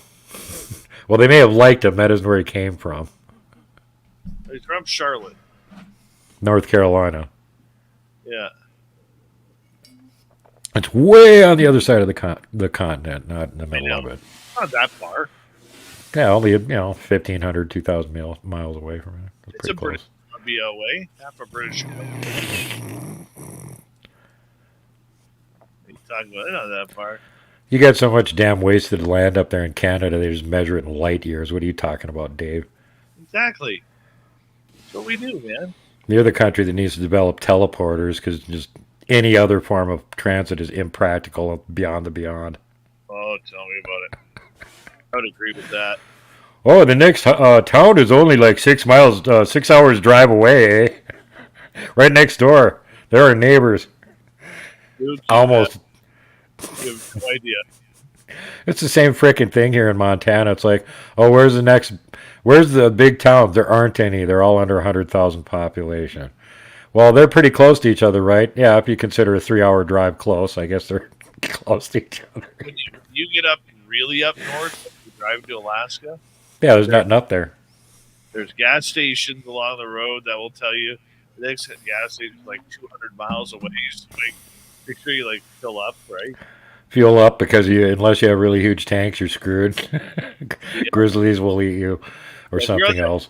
tank, you ain't just tank. And the thing is, there's a lot of robberies up there, right? Because there's very few police officers and fewer people. So there's a lot of robberies up there, like highway robberies. What do you got, friggin' Eskimo banditos up there now? No, just off the grid people, right? Oh, okay. Deliverance with a parka. Got it. Pretty much. Yep. Deliverance with a toque and a parka. You know those type of transients that just don't care, man. That's what's up there, and there are certain areas up there that are pretty lawless. Yeah, I'll tell you what, when we were driving from Deadwood, where we stopped and paid respects at the grave of Wild Bill Hickok, and then took off across South Dakota and went south through the Sandhills in Nebraska, which I had never been through, because God knows why anyone would want to go through it. But, I mean, there is like nothing there. South Dakota is flat as a friggin' pancake, and this is not only flat as a pancake, there's not even grass. It's just sand with little sprigs of grass growing up out of it. There's no houses, there's no power, there's no gas stations, there's no nothing for over 2 hours while you're driving across this going, is this ever going to end? Please. It all looks the same. Someone abduct me, get me across this thing, I don't care. You could film a spaghetti western here all day long. Nobody'd even know you were doing it. And that's exactly what it looks like, spaghetti western train, except no buttes or anything, just flat as a pancake. Horrible. That's where I sent you that picture where I was standing next to the 3-strand rusty barbed wire fence in the middle of frickin' nowhere. You can literally see 30 miles behind me. It's all flat.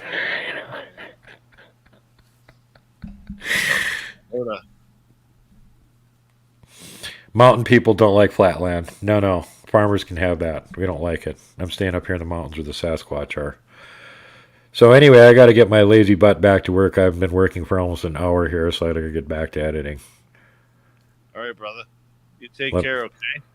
Yes, sir. We'll see you here on Thursday. I'll try and have something extra fun put together for the short form one before we listen to Dave rant. Get up my lawn, you dang alien probe happy saucer jackies. Oh, you're very welcome. Very welcome. We'll see you Thursday, my man. All right, take care, everybody. Love y'all. See you later.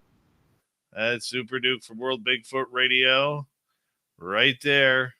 He'll cheer you on. That man has more sets of pom-poms than your average Florida State cheerleader. Hey, thanks, Big Tex. Thank you for that, man. Very appreciate the love. Very much appreciate the love. All right, so we got that. Close that.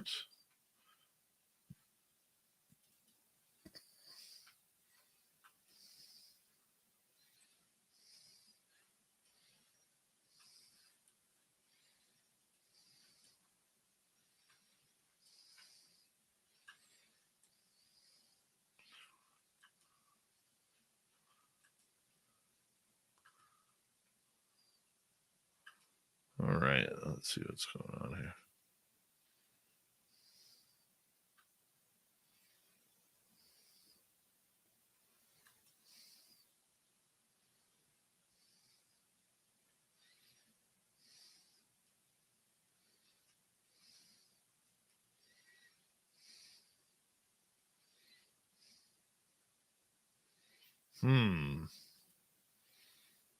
Same one.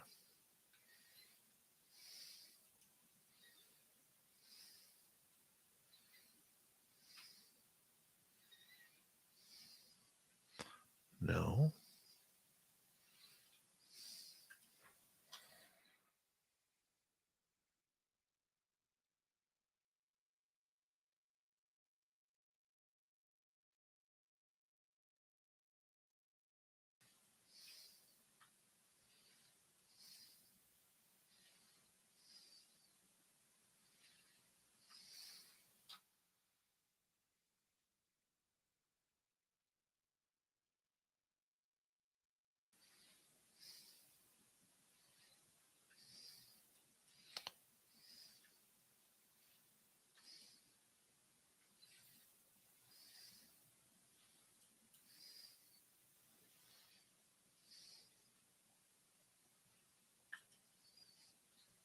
All right, I'm going to leave you with some Rosie's pan for a second while I go shoot some water in my face because I'm getting pretty tired. Getting pretty tired. I'll be right back.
Look at that.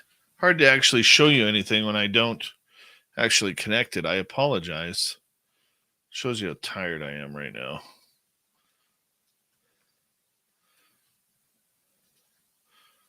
Sorry about that, guys.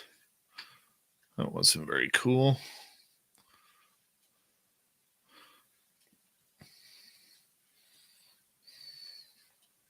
There's nothing happening at Rosie's Pan anyways. Nothing ever happens there anymore.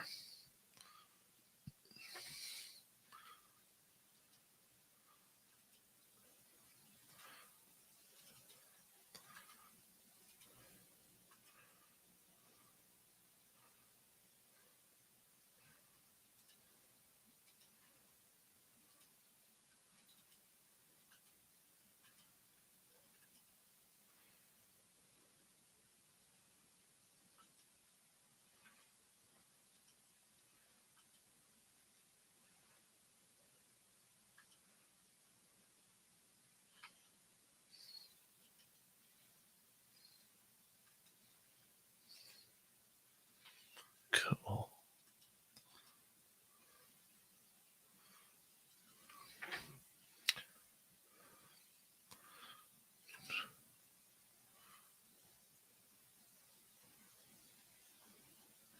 Trying to get into shape.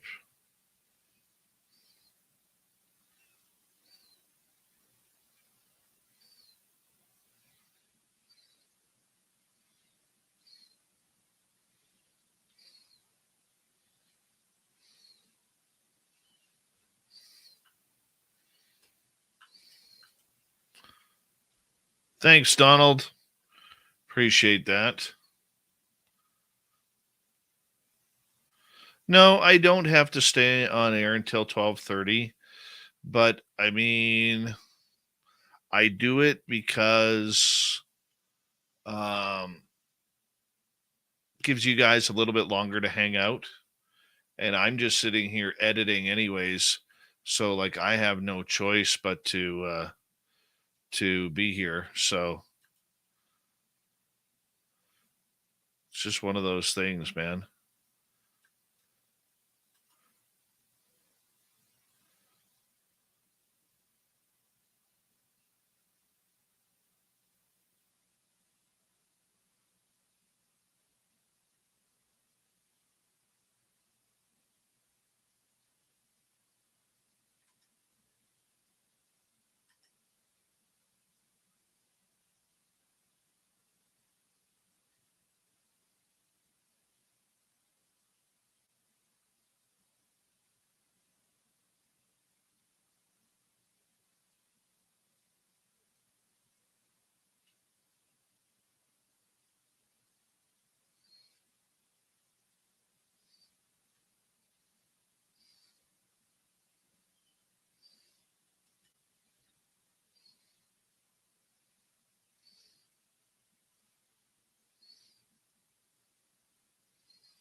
Nighty night, Angie.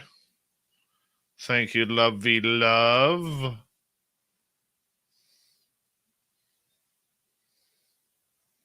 Now, there are no Canadian wildlife cams. Thanks, Mothman. Yes, Tex. And I love your beard, buddy. I do. I love that beard.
trade you some hair. When you shave that beard, Tex, whenever you decide, I will take that beard gladly and add it to the collection here. Hello, Angela Newhouse. Welcome to SOR Chat.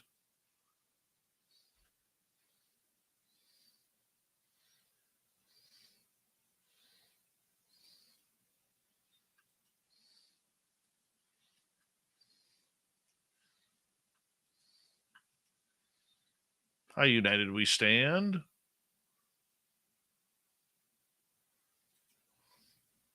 I'll never shave my hair, buddy. Your beard is safe. But just in case you ever decide, let's give that beard a new home right here at SOR headquarters. Who's on tomorrow night? Trey Hudson, Sasquatch and Portals.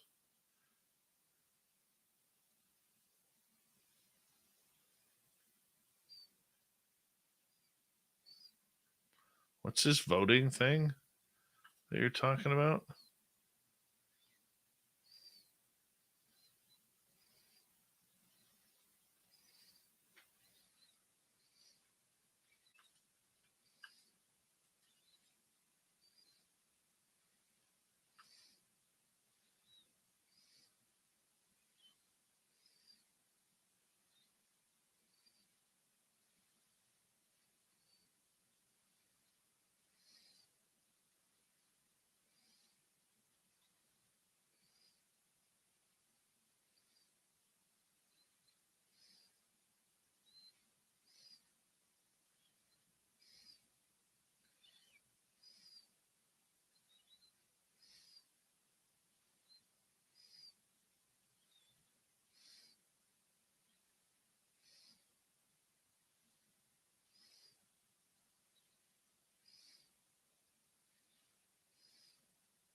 You're welcome, Mikey Bothwell.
Yeah, I guess if you guys want to do that, there's the link that Deb is talking about.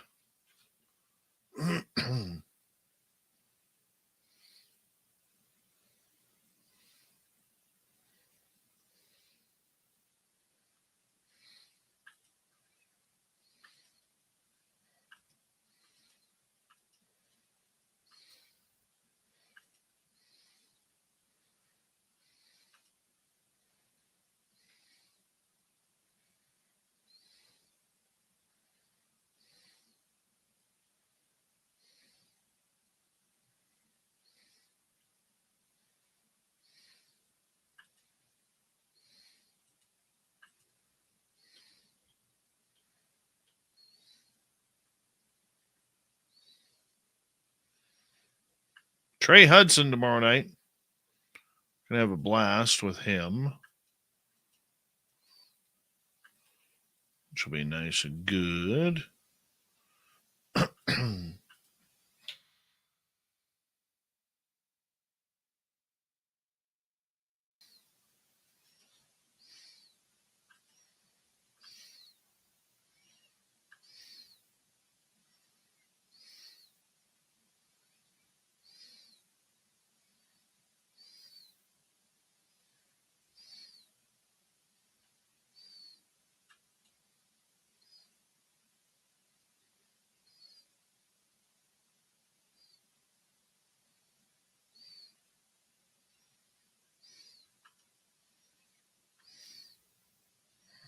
All right, everyone. Thank you tonight to Louis ×2, Random Gee ×2, Big Tex, W. Decker, TMI, Mike, Mark, and Deb for the great super chats. We'll see you all tomorrow night. If you want to do that voting thing, I guess you could put it in there. I'm not going to be pushing it, but if you guys feel I'm worthy, do it. I'm kind of cool with that.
Stay healthy, my friend. You too. If you need bail money, give me a call. Always, Dad.